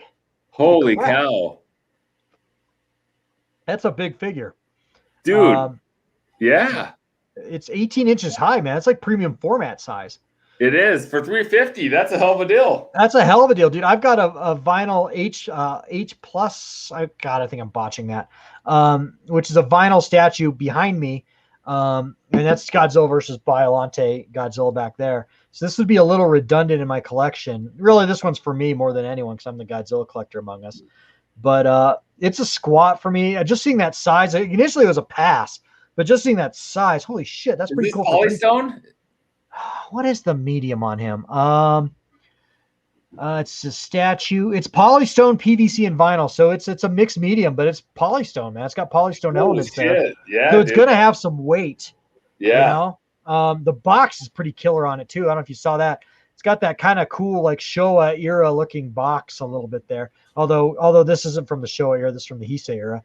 But really cool. Paint colors on that. That box is cool. Yeah, it's really cool. It's obviously sanctioned by Toho, so it's good shit. Face sculpt looks pretty decent. That's pretty damn cool. It's a squat, man. It's probably a squat leaning on a pass, but I just wanted to show it off, man, because I thought it was pretty damn cool. And with being that we are doing a little bit of a Godzilla theme tonight later on, I just thought it was worth bringing up. That could almost be a showpiece for someone's collection, man. It's that nice. Oh yeah, and $350 for that size of a statue is really nice. It is. Yeah. You know, that's really nice. What do you think, AV? Man, I think it is nice. I mean, you compare that to what the Superman piece cost, and it's like, man, that's not a bad deal. It's huge. Yeah, it's big, man. I dig it, man. I dig it a lot. Yeah. Again, I know it's probably a pass for you guys, so I won't put you on the spot. But damn, I don't know. It's tempting. But again, am I going to get the Superman? Am I going to get the? Yeah, because I know it's like, fuck, man. There's so much cool shit. I know. I got. You know what? I did a lot of during the pre-pandemic. I need to get back into it, and that's scratch games. I need to get back into doing scratch games because somehow I got to fund all this shit, man. Right. Yeah. Hey, I forgot to. I've been so busy. I'm a basketball parent, just doing stuff all the time. But I forgot that I got this. I put this in the closet one day, but we talked about this on a live stream, I think back in December. But I got this sucker, and I just haven't. I totally spaced it. I got it, and I haven't taken it out yet. But I got Doc Brown. Oh yeah, dude. Oh, that's nice, dude. Yeah. So yeah, that's. I'm gonna take this out tonight. But that is awesome, dude. Yeah. So I was like, oh my god, I totally got that. And I think I talked about this last time, but I'm not positive. But this was from the Iron Giant. You did talk about it. Show it again though, because I got you on solo screen, man. Yeah. So that is beautiful, I have this at my desk, and just but great movie, very iconic scene at the end of the movie. So pretty happy about that one too. This costs like $30. It's totally worth it. Yeah. And you and just to let you guys know, you got all those on a previous Buy Squatter Pass. So when we do say we buy it, we do buy it. Yes. So yeah, that's true. We hold ourselves to it. No bullshit here on the Plastic Planet. Although, that's right. Although I did recant one Buy Squatter Pass, I was going to get a third party Power Master Optimus Prime. Oh, that's right. And I did cancel it, even though I said I was going to get it, but I canceled it because I bought the Jazz Inc. third-party 1/6 scale land speeder that I just put my last payment on, and it's coming. So, that's really, really damn cool. That's an awkward one, though, for a YouTube channel because Jazz Inc. is a third-party. He's a third-party. He's not even a company. He's a fan. It's fan-made. And I don't know if I should do a review on it or not because I don't want to get him in trouble. I don't want to be the guy that gets Jazz Inc. shut down. Dude, you can't. No one wants to be that asshole. Down, I don't want to be the guy that gets him sanctioned or Yeah. cease and desist by Disney. It was just like when I did those that cardboard Enterprise bridge back behind me. You guys probably can't see it. You guys can see it, but it's really small. Back behind me over there. And back there. Anyway, I wasn't sure how to do that one, so I like put it up as a real generic video, and so CBS Paramount wouldn't like throw it. Not that I'm saying I'm big or anything, but you never know, man. It's Google searches are pretty easy. Once it's up on the internet, it's up on the internet. So, but I'm really excited to get that land speeder. Again, I don't know how I'm going to do it from a YouTube perspective. I probably won't do a review on it just because I don't want to. I just don't want to risk getting anyone in trouble with the mouse. But, did you order the Mos Eisley scene around it? No, I'm thinking about. He also has I can't pull it up right now, but he also has a evaporator, the moisture evaporator. I showed you in person, Trav, when we were hanging out that one time. I may get the moisture evaporator as well. So I don't know, man, but it's gonna be really damn cool. It's gonna be really damn cool. All right, guys, let's do a few more buy squatter passes. I do have one more. I wanted to tempt AV someday, guys. Someday, it is my life goal to get AV to buy a Hot Toys figure, and I think this one might be tempting for him, but we'll see. We'll see. I can see his roadblocks going up. I can see his defense shields are coming down. But anyway, yeah. But this one looks pretty damn cool. I am tempted. I think you may be tempted by this because I remember this poster in your bedroom when we were 10, and so this one might have some possibilities for you. Let me see if I can find it. Where did it go? There it is. It's the 1960s Iron Man, dude. Of course, it's $405. This is the deluxe version. I think you can get the non-deluxe for $375. Yeah. Anyway, this is awesome. I mean, if I was going to get an Iron Man, I'm not, but if I was, this would be the one I'd get. Look, he comes with that giant comm station. Holy shit. Holy shit. AV, man. Hot Toys and Iron Man, brother. Look at that, dude. Look at that. Look at that, AV. Bad ass, brother. You had this poster on your wall when we were kids playing Nintendo, man. Oh, I know, man. I had a ton of Marvel posters. But I probably had about 20 posters in my room. About different Marvel superheroes. Again, Iron Man was prominently. Iron Man, X-Men, Thor were prominently featured. That's pretty cool, man. Look at this piece, dude. Look at it. Now you can get a little less expensive one. You don't have to get this giant base thing, I think. I'm just showing the deluxe version for everybody. But yeah, look at holy shit, look at all the stuff he comes with, dude. Yeah. That's good. Yeah. Comes with the case and the stand. I'm gonna tell you it's a pass for me, but hey, you're getting close. You're getting close. He's wearing down. You're getting warmer. What's up, Paradox Nerd? PJ's in the house, man. I gave you a shout out at the beginning of the stream, man. Told people to go subscribe to your shit. PJ's fucking awesome, man. So welcome, man. I'm glad to have PJ here. It's beautiful. I like it a lot, but I just need a little bit more. I'm gonna keep trying, dude. I'm gonna keep trying. One of these days, it's gonna happen, dude, and we are gonna pop champagne here on the Plastic Planet. Hey, man, listen. When it happens, it's gonna be quick. Okay, it's gonna be like, that's happening. Yeah. Well, what do you think? Again, I'm not a Marvel guy. I can appreciate it from afar, man. I'm not a Marvel guy. But what do you think? What do you think, Travi? Dude, I think it's cool as hell to see Hot Toys do this, right? Because Iron Man with all the pieces and variations, the quality is going to be out of this world. I'm not collecting Marvel. Oh man, I do want a Hulk though. I really want a Hulk. But so for me, it's a pass. But I'm going to focus on the Star Wars stuff. But dude, it's cool. And AV, one of these days, brother. It's coming. It's gonna happen, man. PJ, thank you for the super chat, brother. Buy more Star Wars and less of everything else, dude. Yeah, I'll put that. I'll definitely put that towards my next purchase. Thanks, brother. Thanks for the super chat. That's so nice, man. I appreciate it. PJ's the shit, man. I love PJ, and we gotta have him on Knick-Knack Live here at some point because PJ's fucking awesome. Yeah, good stuff, man. Good stuff. He's Darth Nirvana Roll says first time is always quick. Yeah, first time you buy that first Hot Toys figure. My first Hot Toys figure was the Christopher Superman over here. That was my first Hot Toys figure. And after that, it was like crack cocaine, man. What was your first Hot Toys figure, Trav? So is the Emperor. Yeah, that's right. But I went from like 0 to well, I have 6 now plus 2 on order. So I went from 0 to 8, dude, like really quick. Yeah, you did. You did. You That did one like this. showed of the Hulk, like like Planet Hulk in gladiator armor. We showed like over the summertime. Yeah, remember that statue? We checked that out, man, dude. I would love that statue, but it goes for a song. That one was good. That was good. Yeah. I think you still buy it, but it's like, man, it's so much. I like one of those $1,100 ones. Yeah. But it was like that and the God of War one you showed me were holy shit. That's pretty cool. No, for sure. All right, let's pop back into the Hot Toys again real fast, guys. And because this is sort of, we're going to be talking a lot more about this later on. I kind of wish Uncle Pat was joining us tonight because this would be one we could maybe tempt him with. It's a 2-pack. It's $515, but you get both the black Superman, costume Superman, and the Nightmare Batman. And this was a squat for me, guys. I was actually like almost ordering this up as we were watching the Snider Cut. We watched the Snider Cut as a family.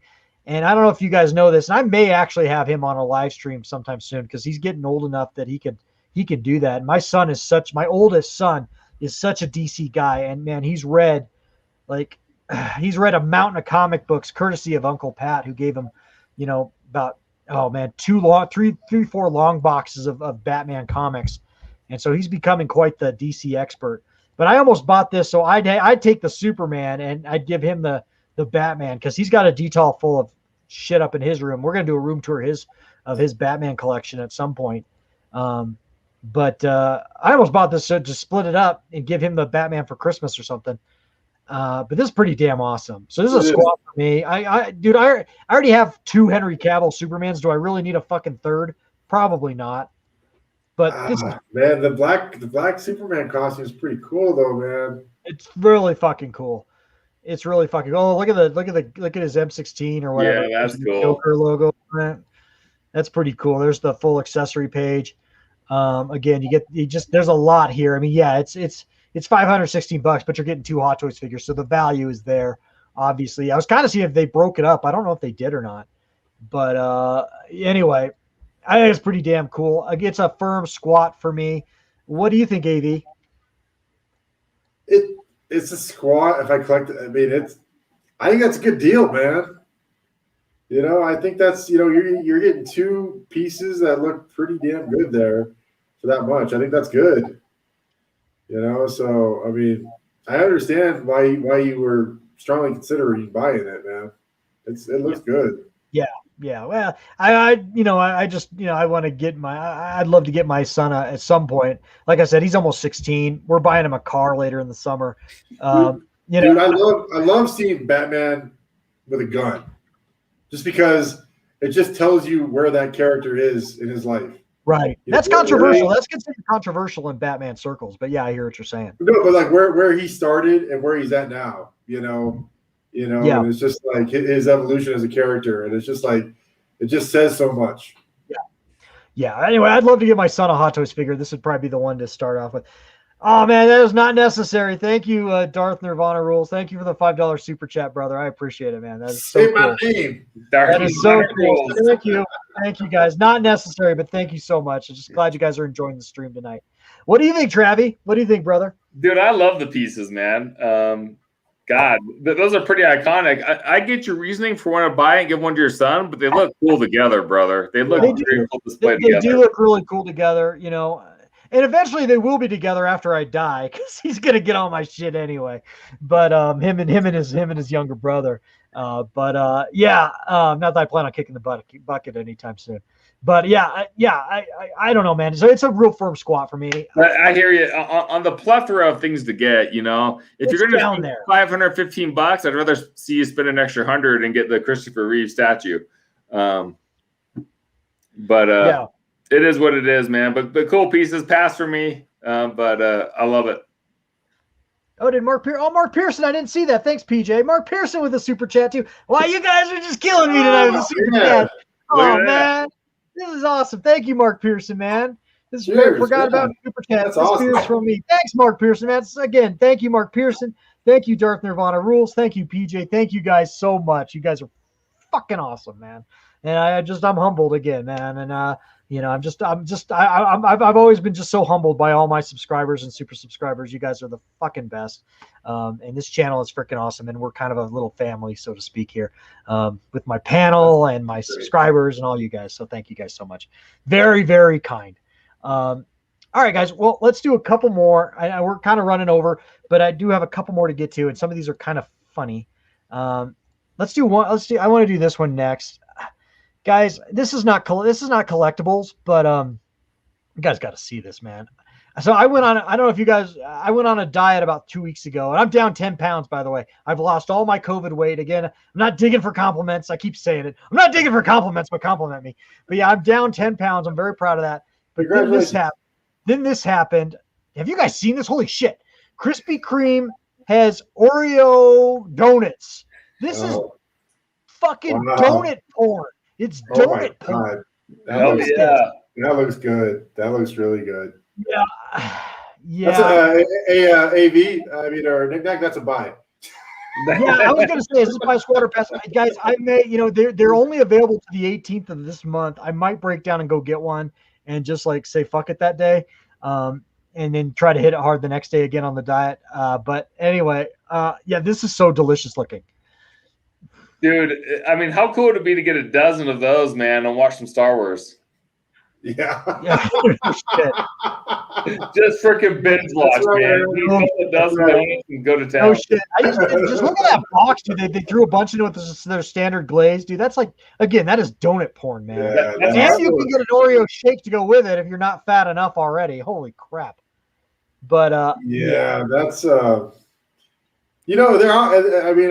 offering those donuts too after you get your vaccine. I wonder if the Oreo donuts included on that. It might just be like, I bet it's just their glaze they're giving away, man. Probably. Probably. Yeah, I don't know. Anyway, all right, let's get off that before we lose too many viewers. When we go off the rails there. But anyway, I just had to share that because that popped up in my Facebook feed this week, and I was like, holy shit, that looks good. That looks really good. All right, let's do like one or two more collectibles, and then we'll move on. Okay. Let's see here. Yeah, let's do this one. This is weird. I'm a big Darth Vader fan, guys. This is like some steampunk weird Darth Vader, though, for $220 from Kotobukiya. What do you guys think of this statue? It's kind of crazy. Again, it's obviously. Oh my god! Yeah, wow. It's obviously very steampunk, anime-esque influence there. It's crazy. I mean, I'm a big like Darth Vader fan, so like that weird offshoot Iron Studios we were looking at earlier. Maybe this would look kind of cool in my collection in a sense, just because I've got so many Darth Vaders to put this kind of in the frame with them would look kind of cool, but it's still a pass for me. But it's really kind of interesting, maybe. I don't know. Yeah, no, I agree. I agree with what you're saying. It is interesting, but I mean, I think I would need to see. Do they have comics of this or something like that? No, I just think it's a steampunk influenced Darth Vader, man. Okay. Yeah. Yeah.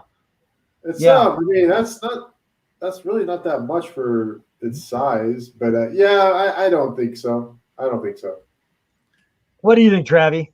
Dude, I'm not the biggest fan, man. Dude, it's studious Darth Vader. Check out his eyes, dude. Check out the spectacles. It's like he's got like college spectacles you'd see on a professor, They're like perfectly round. Yeah, well, it's supposed to be like 19th century, heavily influenced steampunk kind of thing. No, I know, I get it, right? Yeah. But I don't know, man. I honestly think it'd be a hell of a lot better if it wasn't for the eyes. I think they could have done the eye spectacles better. But for me, it's a pass, man. It's not my cup of tea. The green chest plate's throwing me off, man. It's a little weird. I do like the dials on it and the little turn cranks and stuff, and I do like the pressure gauges and shit. That's so steampunk. You know what I mean? But yeah, dude. I wouldn't buy this, but I just wanted to show it. I just thought it was interesting. That's all. Yeah, I agree. Yeah, for sure. All right, let's do one more. What are we gonna do tonight? We are running out of them. Let's do one more. Let's do one from. Oops, I don't want to share a file.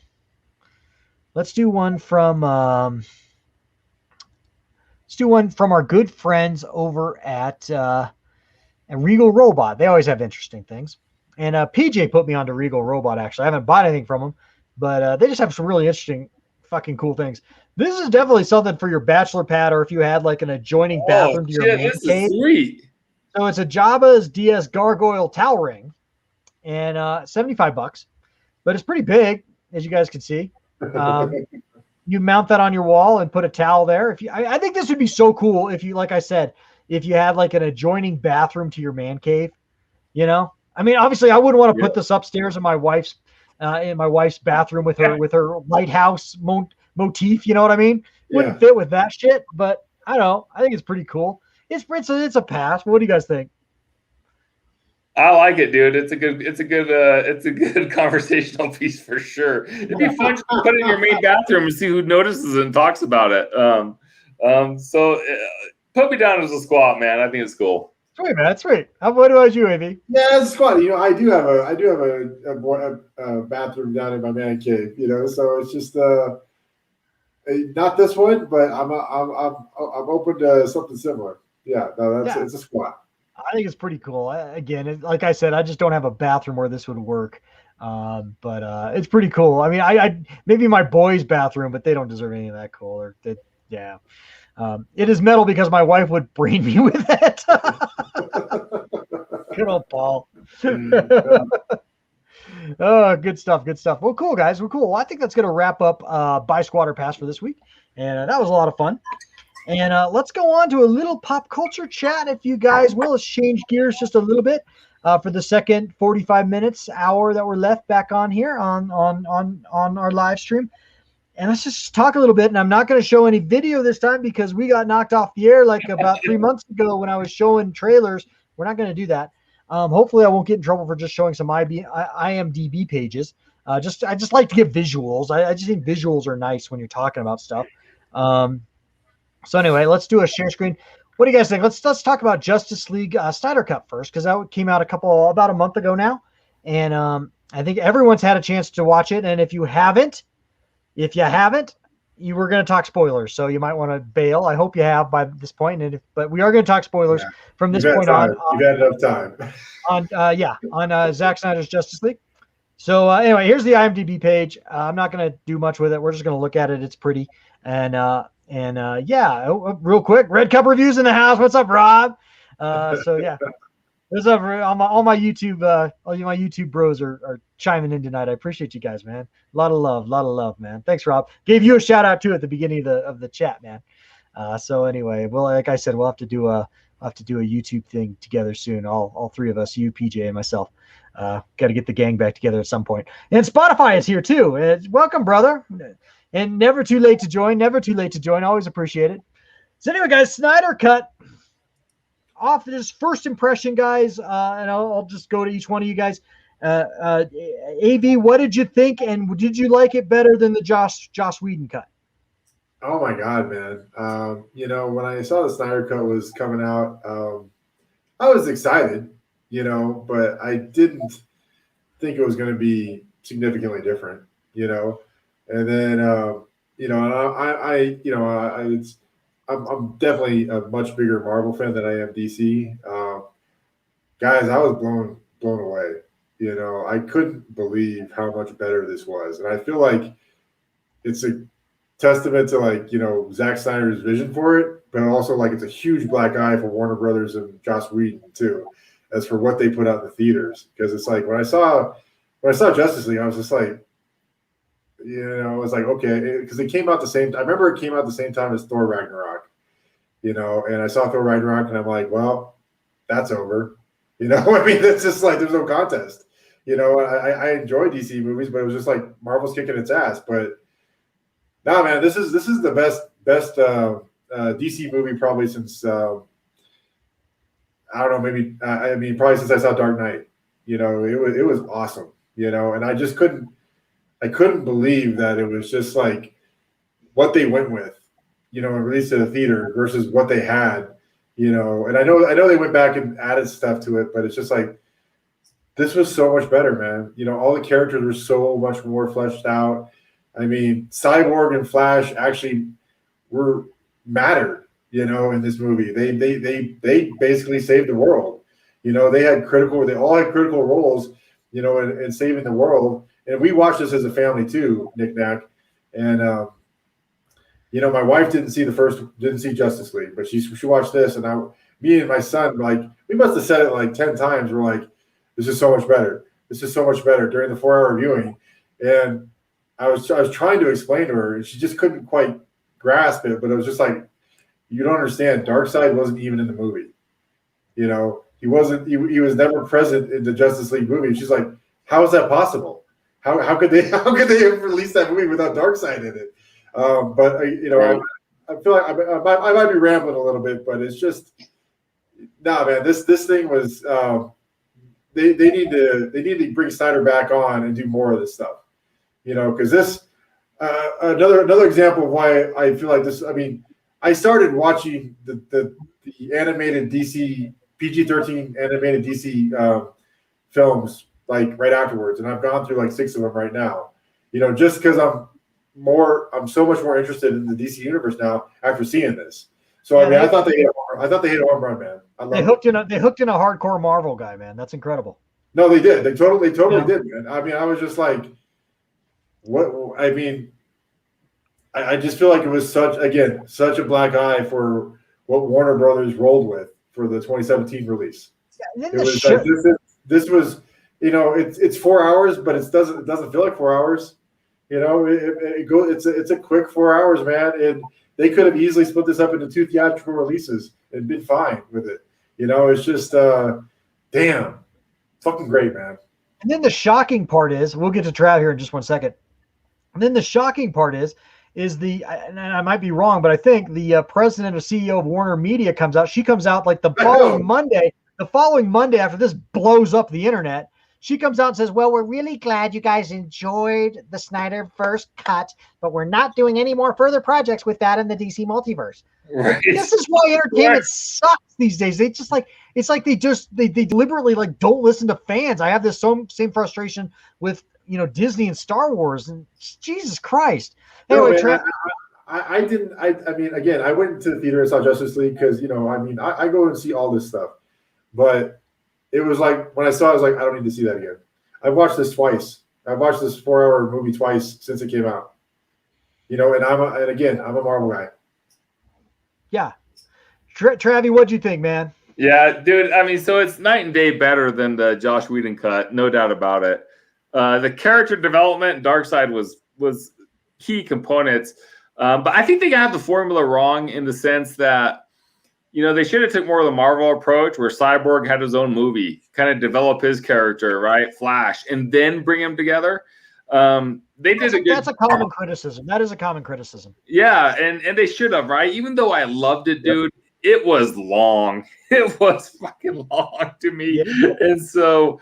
That part was a little tough. That's what Red Cups is saying. This movie was great, but the 4.5 hours was slow motion. The movie should have been 3.5 hours and a bit tighter, and it would have been a grand slam. Absolutely, I agree. Absolutely, man. It was still a little long, and so, but dude, it was cool. And hopefully these companies are learning from this stuff. But I hear you, Knick-Knack. After you hear an executive come out and say that, you're just like, you guys got to be kidding me, right? It's like. It's amazing to me how hard of a time companies have listening to their fans. Well, yeah, it's like, are you guys in the business of making money or not? Yeah, I don't get it. What are you doing? I don't get it. It's like some of them. It just feels like it's not really what our fans want. It's what our artists want to give you. Like, man, that's great if you're coloring Campbell's soup cans or whatever, man. But you're making movies. Yeah. These are comic book mainstream movies. This is not art house shit. You know what I'm saying? Amen. Amen, brother. Yep. Yeah.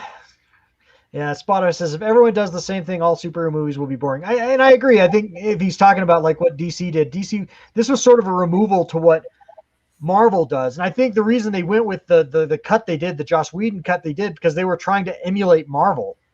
And, there's certain things I didn't hate that movie, guys. The original Justice League cut, I didn't hate it. There's some things I really liked about it. But this was, just to give my thoughts, this was so much better. And I loved how much it fleshed out. It really fleshed out. I loved Cyborg so much in this movie. Like, I didn't not like him in the other cut, but it really fleshed out his character, really goes into his backstory and how he gets hurt and how his father, tries to save him with the fucking whatever those things. I almost said mystery boxes. It's not JJ fucking Abrams, but with the fucking boxes. Mother box. Mother box. Thank you. Yeah, thank you. I wish that's so. Sometimes we need Uncle Pat here. He's our comic expert. But yeah, I just really liked. I really liked how they did that, just how they fleshed him out. I loved Flash in this. I love that particular edition of Flash. The scene when his father is telling Cyborg what he can do now, what his capabilities are now. And it's like, yeah, that was missing. You're like, holy shit, this guy. He's like, he basically, and he says like, you can launch all of the nuclear missiles at the, just with a thought. You can influence markets. You can manipulate the markets. It's just seamlessly. And it's just like, it really fleshed out his character so much more in Flash. It's like, and the final scene, it's like, they weren't. I fucking hated it in Justice League, the original one, where they put that family in there outside of the Chernobyl. Outside of Chernobyl. They're like, the superheroes are worried about saving them. And it's like, hey man, the planet's at stake. We're not worried about a family. It'd be great to save them, but we're trying to save the entire human race. And so they just completely edited it out. It was like, yes. And then, they showed Flash and Cyborg both played critical roles, in stopping Steppenwolf, and that was not the case. That did not feel like the case to me at all. No, in the original cut, Superman just kind of comes in and beats the shit out of him, which I'm okay with because I love Superman, but I hear what you're saying. But I mean, everybody played their role. It's like, okay, it makes sense why these guys had to come together to defeat this guy. Yeah. What did you guys think about the character design and the just his demeanor? This is the first time we ever saw Darkseid that I believe in live action. His reveal was awesome. His reveal, I mean, and this is also again because how he, with Steppenwolf, how they showed him, but when they showed him land on Earth, I mean, it reminded me of Troy when Achilles jumps on the beach. First man on the beach, the baddest motherfucker on the planet, around is like he's coming there first, and he's about to set the tone for what's coming. So I just love that. Jumps off the ship and just picks up the sand, and it's like, this planet's mine. It was great. Yeah. Okay, Spotify says he was in Smallville. Dude, I didn't watch all of Smallville, so forgive me. But definitely his first theatrical anyway. I I just loved the way they did him. I love the way they did Apocalypse. It met all my expectations, man.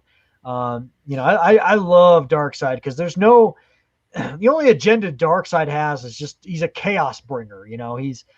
He's almost like evil chaotic. He's not, in no disrespect to Marvel, but Thanos is like, there's almost like he wants to take out half the universe, at least in the movies. I know in the comic books is because he wants to impress the Grim Reaper, who he's kind of got a Woody for. But I mean, in the movies, in the MCU, he just wants to take out half the universe because he thinks he's kind of doing social justice work kind of thing. It's like, I'll save the universe by eliminating half the inhabitants of it.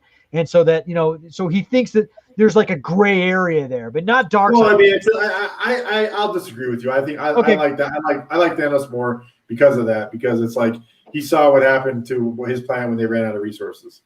And just like it just he knew it had to be done to save his planet. It wasn't done, and now he's just he's gone crazy because of his planet's destruction. But there's a logic to his madness. Yeah, see, I like Darkseid just because dude, he just wants to fuck over the universe and he wants to do it raw dog. Yeah, but you know what the plot hole was? I love Darkseid in the movie, but to me the plot hole was he's the biggest badass there was, right? And he came to Earth, and Earth was the only planet to defeat him, right? And it was Zeus and all that shit. And so he got defeated, and then he didn't come back for 1,000,000 years. And so you just think that you've never been defeated and you're just fucking badass, you know, like why not come back earlier, you know? And then he didn't even come back himself. Like, it just seemed like that seemed bizarre to me. But other than that, dude, they did it. Yeah, but overall, they did him great. I loved him as a character, but that plot hole just didn't make sense to me. I'm like, if he's so badass, he got his ass kicked and then he was scared. He didn't come back. Yeah, that's a good point. Yeah, that was a little strange. It kind of felt like they were kind of insinuating that they had lost where Earth was or something. You know, because he's conquered like tens of thousands of planets, but the awakening of the mother box, kind of like gave them a coordinates again of where this planet was. I don't know, but I like Dirk Nirvana rules, man. He says, "What's time to an immortal?" Yeah. And then I will say, Toy Mafia actually speaks, man. I got to put this up because Toy Mafia is cool and he's got my side. I got to put this up. Toy Mafia says, "Dark Side makes Thanos look like Grimace from McDonald's." That's funny. All right, whatever. I like Thanos. I think he's a little bit more complex, you know. So I'm more of a Thanos fan. But I will say, you know, like another thing, just another random thought that I loved so much about this compared to the 2017 release is like they showed, you know, they like when you went to Batman versus Superman movie, it showed Superman fighting I'm drawing a blank. Zod. He's fighting Zod.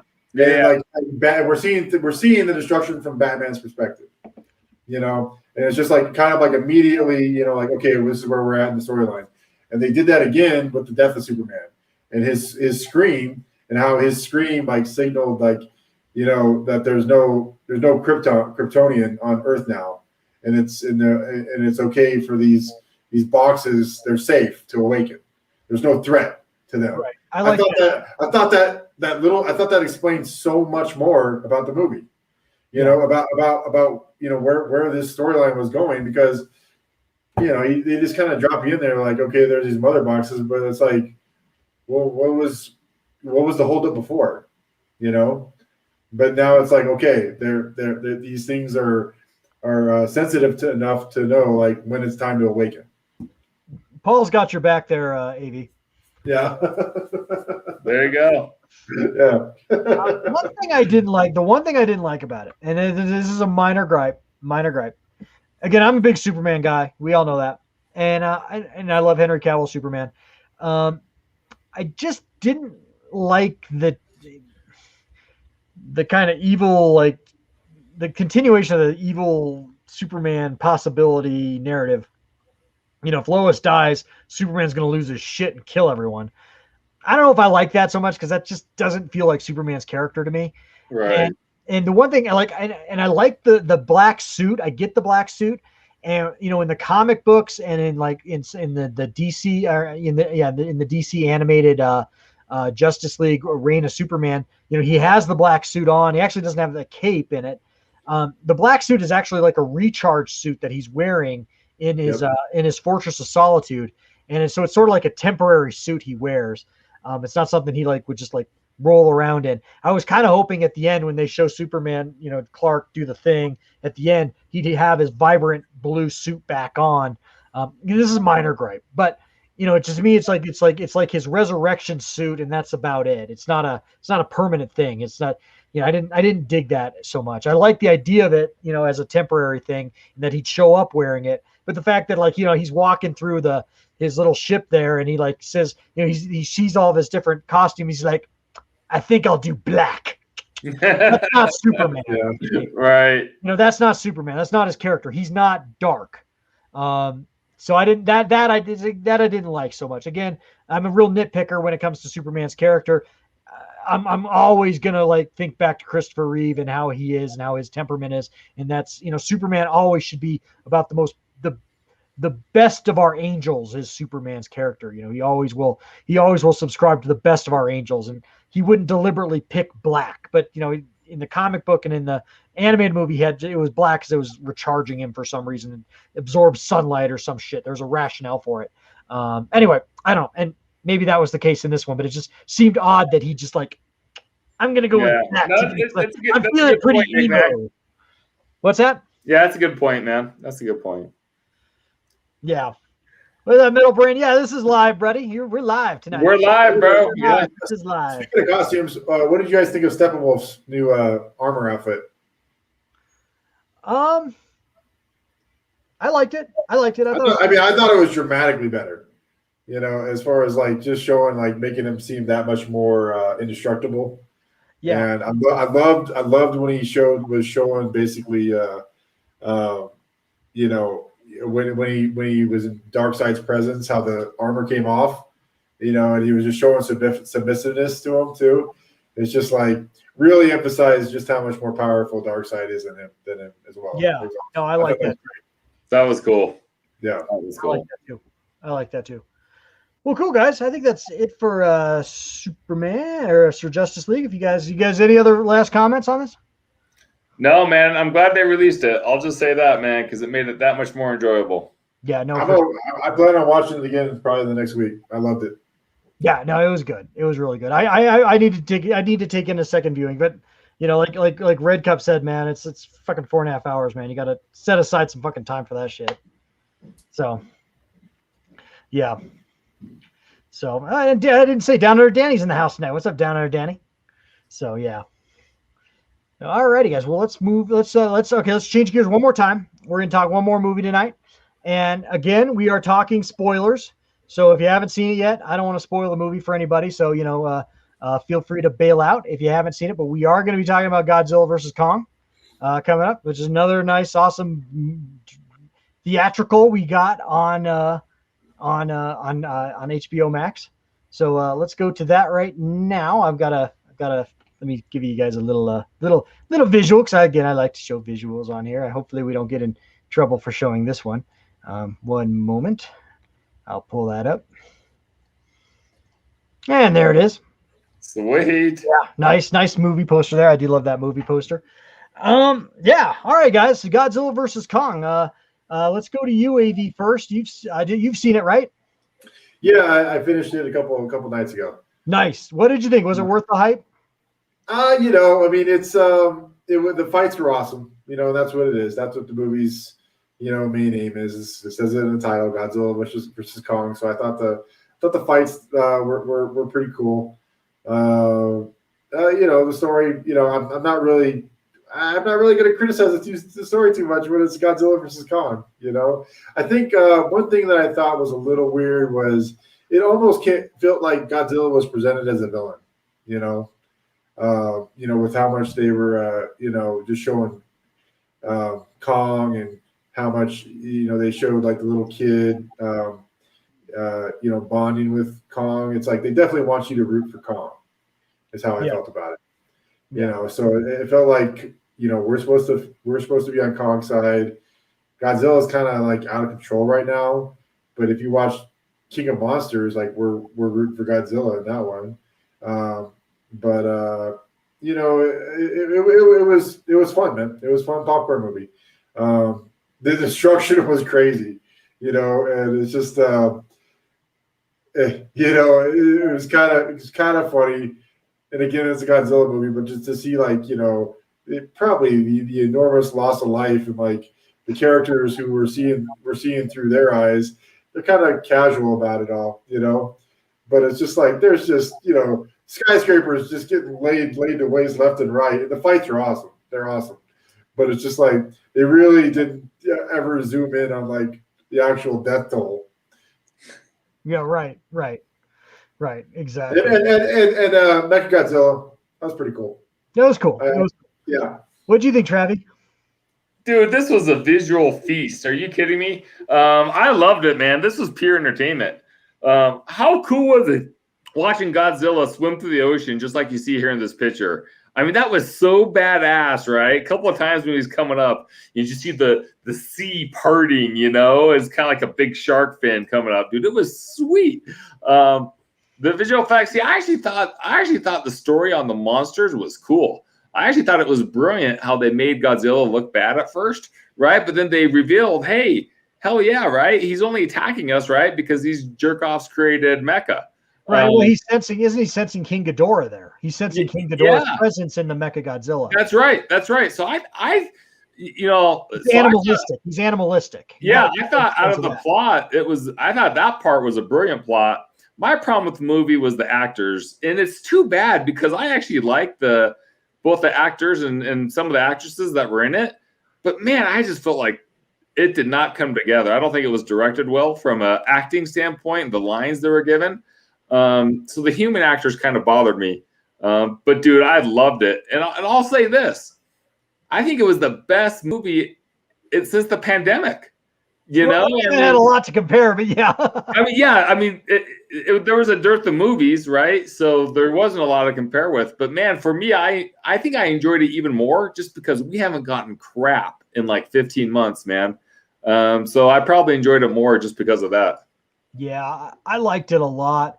Paul made a good comment, and I kind of agree with what he says. Great visuals, but watching this makes me like the Japanese the Godzilla films way more. And I agree with that sentiment. It says Mecha versus Godzilla should have been its own movie, and I totally agree with that sentiment as well. So what I liked about it, obviously I liked the visuals a lot. I loved I thought they did a good balance with Godzilla versus Kong.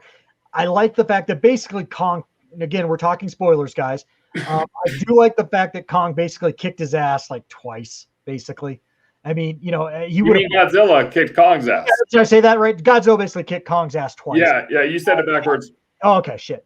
I like that fact because, I mean, this is fucking Godzilla, man. And I'm sorry, no disrespect to Kong fans, but, they're on different levels, honestly. I like that a lot. I mean, if they hadn't, Kong or Godzilla could have basically drowned him when they're on their first melee in the ocean, and they played it up like Kong was going to kick his ass in the trailer, with him decking him on the aircraft carrier, but he could have came back and just drowned his ass. I loved that because I mean in the ocean, I mean Godzilla is going to have the utmost advantage because Godzilla's amphibious for one. Right. It's not even close. Yeah, he's fucking amphibious and he's radioactive, and he's going to just drown the shit out of King Kong. So I liked that a lot. And I love the part where they try to even it up later on when they're fighting in Hong Kong, and King Kong throws Godzilla through like a skyscraper, and they're just like guys like, well, we better chuck that one up to Kong. I'm like, no, sorry. And then King Kong comes out, Godzilla just fucking just works him over and just scratches the shit out of him, and the two dominant fucking just screaming at each other, roaring at each other. It was well done. I liked it. I was watching it with my son, and my son's kind of more of a King Kong fan, so I think he was a little disappointed in that. But I liked it overall. What I didn't like about it was I felt like it was made to. It was almost like a King Kong. It was like a Kong movie with Godzilla kind of guest starring in it. I felt like Godzilla didn't get enough screen time in this, and I didn't like that. I really found like I don't know who she was, the mother of the people that were like keeping him in the one island, and she was like no, and Kong bows to no one. I named her Karen Kong because she just kind of annoyed me the entire film, and maybe that's sexist, but whatever. She just kind of annoyed me the whole film. I just found her character grating and annoying. And I don't know. I just felt like they just didn't spend enough time on Godzilla. We kind of wanted to know what the hell is up with Godzilla, and they kind of played on that a little bit with the conspiracy theorist people, and and the girl from King of the Monsters was in it, and she was kind of like the pro Godzilla party, or the pro Godzilla party of it. But overall, it was okay. I'm kind of just babbling now, but I liked it overall. But it wasn't without its gripes. But honestly, to Paul's point, dude, I mean, like, you go and watch Shin Godzilla, any of those Japanese movies just blow the shit out of the MonsterVerse for me, anyway. Yeah. Let's hear. Paul says Kong finding a species or origin in the Hollow Earth was pretty cool. I want to see that as a prequel. Yeah, I could see that.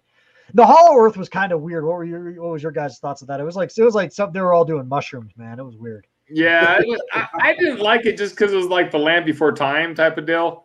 For me, so for that, I just kind of had a problem with the Hollow Earth. I guess once you get through the philosophical part of it, I was okay with it, once they were down there. But just the fact, I don't know. Having said that, though, having more, Paul brought up a good point, should be Mecha versus Godzilla. Dude, they set this up for a sequel, where, we might be able to, who knows what might happen. But I guess Mecha's gone, but. Yeah, I think King Kong worked the shit out of him. Of course, yeah. He didn't beat him. That was his win. Yeah, but that was pretty weak too, because he wasn't going to beat him until like they poured vodka or whatever, a flask of vodka all over the control panel and shorted him. Yeah, that was lame, dude. I'm so glad I forgot about that part. That was freaking lame. Yeah, that was lame. It's like the vodka over the control panel. That was the most satisfying part of that movie, I thought. Yeah, that sucked. That was a big I wanted to see them both beat him together. As it was, they kind of did, because Godzilla powered up Kong's fucking weird axe thing with his. They did, yeah, but still. But I kind of wanted to see them both like just jump on him. You know what I mean? Yeah, I agree, brother. I agree. Yeah. That's what I wanted to see. So I thought that was kind of weak. What did you think, AV, about that ending? Yeah, I just think they were just like, they were trying to, have it both ways. It's called Godzilla versus Kong, but they were just trying to make it so, fans would be like, Godzilla won and King Kong won in their own respective ways. But I agree, Godzilla beat King Kong. Yeah, no, he did. He beat him twice. That met my expectations, as it should be, for sure, because Godzilla is, of course, the king of the monsters. So. What team were you on? Who did you find yourself rooting for during the film, AV? Oh, the way they presented it, it was hard not to root for Kong. I just felt I don't like the way that they just presented Godzilla as all of a sudden this villain. When it was like shit was going down in King of Monsters, and they were doing all they could to get him to fight King Ghidorah. And it's like you're rooting for him. So I thought that was a kind of a big jump. I think they could have done a lot of different things, but again, it is Godzilla versus Kong, and it's like the fights were pretty fucking awesome. Yeah. So I thought they delivered on that. And I think they story, it's like I can't be too critical of it. But it was good popcorn fun, basically. Yeah, you can never be too. You can't critique a MonsterVerse movie the same way you critique a lot of other movies, man. Yeah, it's all about the visuals. It's all about the monster fights. That's what it's. But about. They definitely tried to get you to have the feels for King Kong. They showed the little girl like touching his finger. And just like it's just like he's definitely the one that he's definitely has. Much more closer to human emotions than Godzilla, that's for sure. Yeah, as he should. He's a primate. Yeah. Makes sense. I was definitely Team Godzilla for sure, man, all the way through. Again, I was frustrated at Godzilla's lack of screen time. That was frustrating to me. I found the human characters in and around King Kong to be kind of annoying. I will say one. Sorry, don't mean to cut you off, but one scene that I thought was particularly, funny was like when Mechagodzilla becomes like, self-aware basically.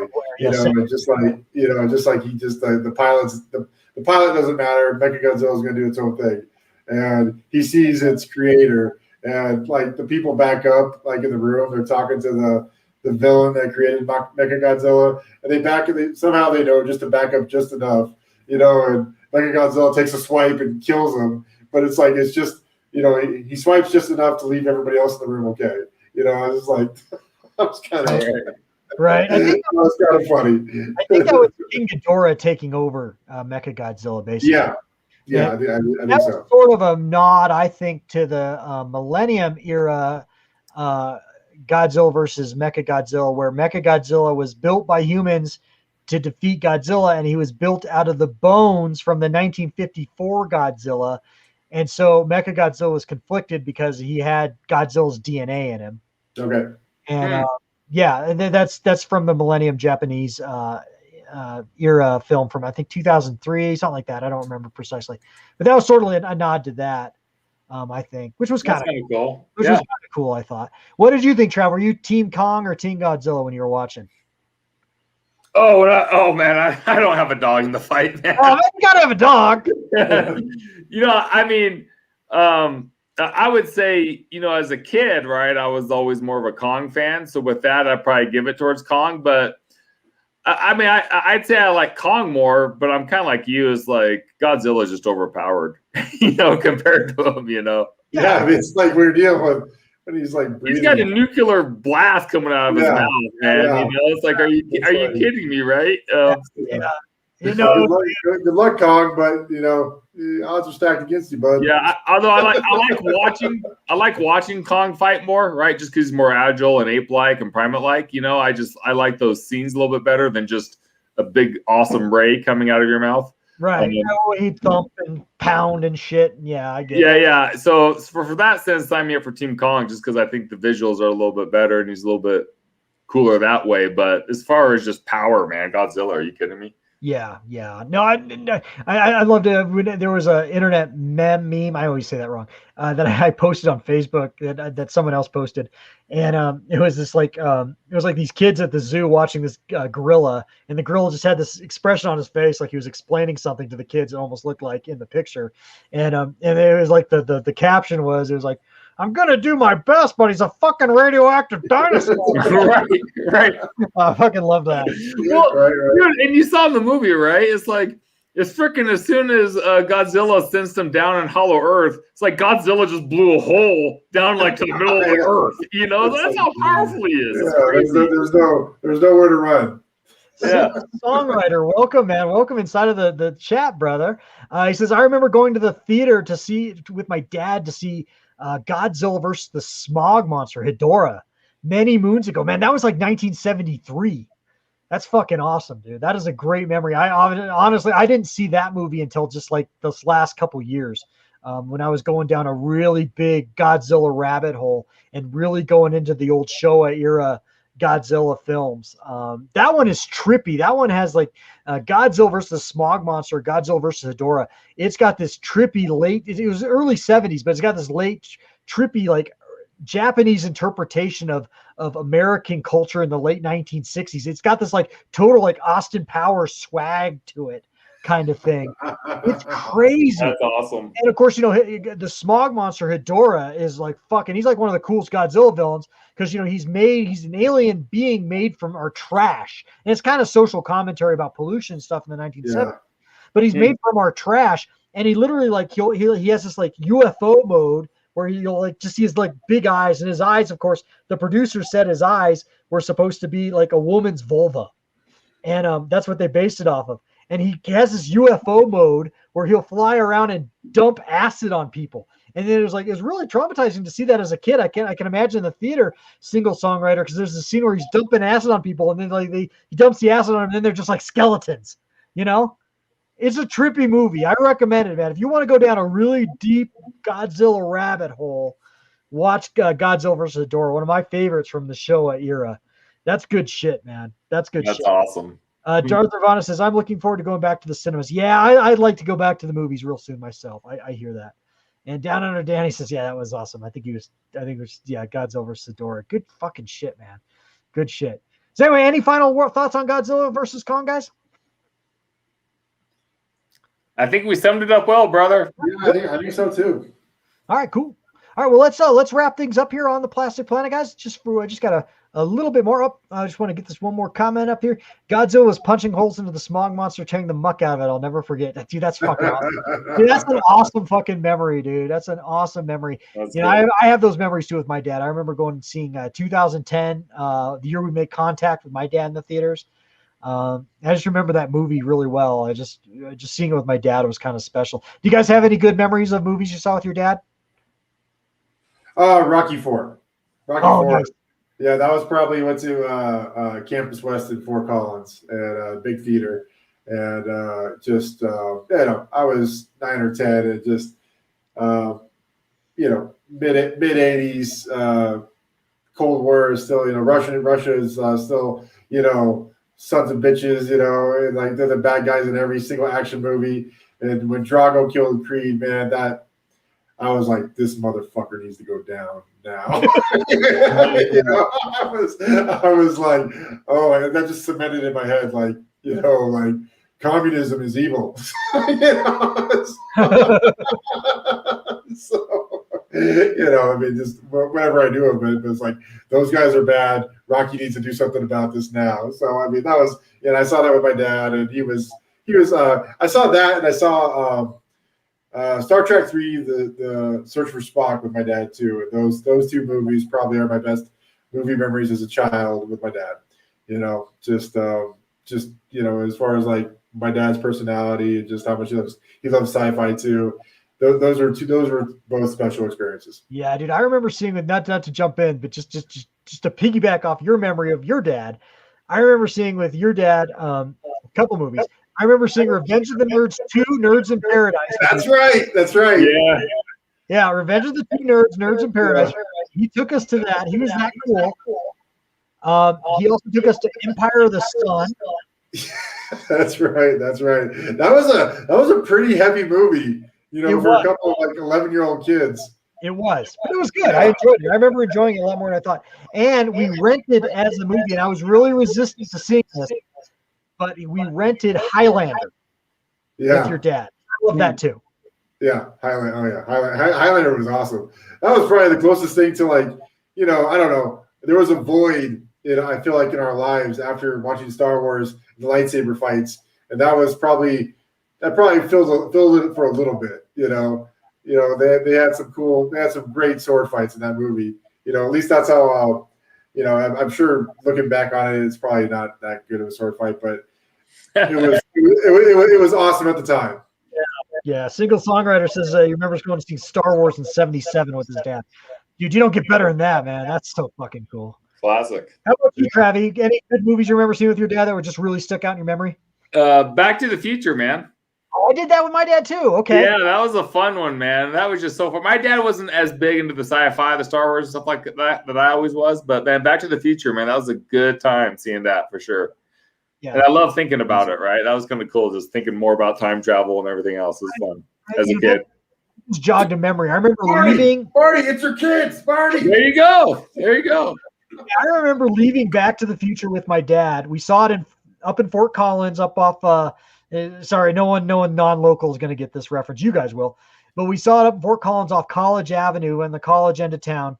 And we were leaving the theater, and it was a summer night. And my dad was like, wouldn't it be cool, Ryan, if you could go back in time to the 1950s and we could play baseball together? Just a memory. Oh, yeah. So, yeah. For sure. All right, cool. Well, let's move on. One more thing before we go tonight. Let's do a little bit of pop culture book report. If you guys have anything in mind, I'll go first so you guys can think of something because I didn't put that in the show notes. Just besides anything you've been watching recently that have really enjoyed, that's really scratched your itch for anything. I've got two. One of them was a suggestion from AV. I finally watched the HBO Max. God, we've been plugging HBO Max all night here. I finally watched the HBO Max show Raised by Wolves. Great classic sci-fi. If you're into really deep cut post-apocalyptic sci-fi, Raised by Wolves is really damn good. Really good. It's Ridley Scott. It feels very in universe. It has a Prometheus feel to it, kind of. Yeah. If I'm not, I think feels very in universe for Ridley Scott. Very good series. I think there's 10 episodes. There's filming season 2 now, I think. So we got that to look forward to. Really, really good. Much more bubblegummy. And I never watched CW shows, even though I'm a big DC guy. I never watched CW shows, but I did watch Superman and Lois. Really, really good. They're on mid-season hiatus right now. They come back in May, so you have time to go back and watch the first 5 episodes. Really, really good. Really enjoyed it. Really, it's Superman and Lois. They're married, and they decide to just get their kids. Their kids are two teenage boys. They have twins, and they decide to get them out of Metropolis to raise them back in Smallville after Clark loses his adopted mother after she passes away. So they live on the farm there, and it's very much about his twin boys who are, like I said, are like 14, 15. And their interactions, and they're really good, and they're not sure which one has powers at first. I don't want to give any spoilers, but they're not like two like super boys, that would be kind of lame.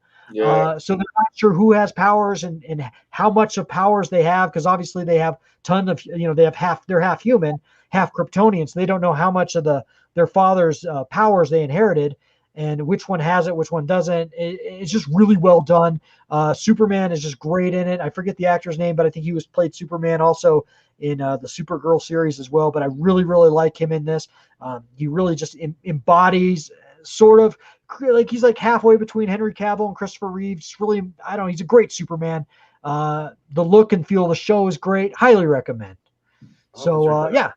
How about you, Trav? You got a pop culture book report? Anything you've been watching lately? Yeah. I started watching Falcon and Winter Soldier.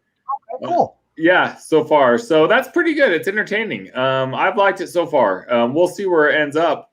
But it's pretty cool. It's pretty cool. So yeah, I think we'll finish watching that for sure. Nice. How about you, AV? Yeah, no, I last time I was on the live stream, I remember I was giving kind of so-so reviews on WandaVision. Okay. And and man, like the episode right after that live stream, it took a turn for the positive, and it went from like so-so to like, I don't want to say genius, but it was an outstanding show, and I really enjoyed it, and my wife actually enjoyed it too, just because like probably the first 6 or 7 episodes cover different genres of TV. And I feel like that show will be taught in colleges as far as like how to define an era of television, and they're very meticulous. I'm gonna plug another YouTuber here for a second, but there's a YouTuber called Screen Crush, and he would, after every episode, he would list all the Easter eggs on WandaVision, and it was incredible how meticulous they were with that show. It was really well done. And then I'm watching Falcon and Winter Soldier too. That's pretty cool. I really like it deals with a lot of topics, but at the end of Avengers Endgame, Captain America chooses Falcon to be the next Captain America, and Falcon doesn't know how to take this. It's like he thinks it's such a big responsibility, and it's like he's not worthy. And a lot of this show is kind of, I feel like, dealing with like the fact that, that he didn't, with the consequences of him not taking on that challenge, of like not taking the leap, this great man sees greatness in you, and not having the confidence to go forward with it. I think there's a lot of those issues with it. But it's a great. I'm enjoying it. It's more in line with. I thought WandaVision was like totally out of left field as far as what MCU does. This is more streamlined with what MCU usually does, but I'm enjoying it. Baron Zemo's been introduced into the show recently, and he was like one of the main catalysts to the Civil War movie. So it's I'm enjoying it. It's really good. Yeah, single songwriter, man. You're killing it tonight, man. I'm loving your participation, man, and you're very great comments. It says the writers of WandaVision said they wanted to create the series as the 5 stages of grief, and after I read that, I watched again, and they were spot on all 5 stages. That's cool. Trav, just to bookend, what did you think of the ending of WandaVision? Because I know we talked about it on one of our last live streams too. Yeah, I liked it. I ended up liking WandaVision for sure. The first 3 episodes drove me freaking nuts. I almost couldn't continue watching it, but it got better and better and better for sure. It still wasn't, though. I'll say that it was good and I really enjoyed it, but to me it wasn't great still. But it was cool and entertaining, man. And sign me up for season 2 for sure. Awesome. Cool. All right, guys. Well, guys, we're at the 2-hour mark, and God, we're gonna make it right at 2 hours, and that's really cool. I don't like sometimes we can go until 2 hours and 40 minutes, and that's fine too. But it's always kind of nice to hit a 2-hour mark on these live streams. So I think we're gonna wrap it up. Do you guys have any final thoughts for tonight? How about you, Trav?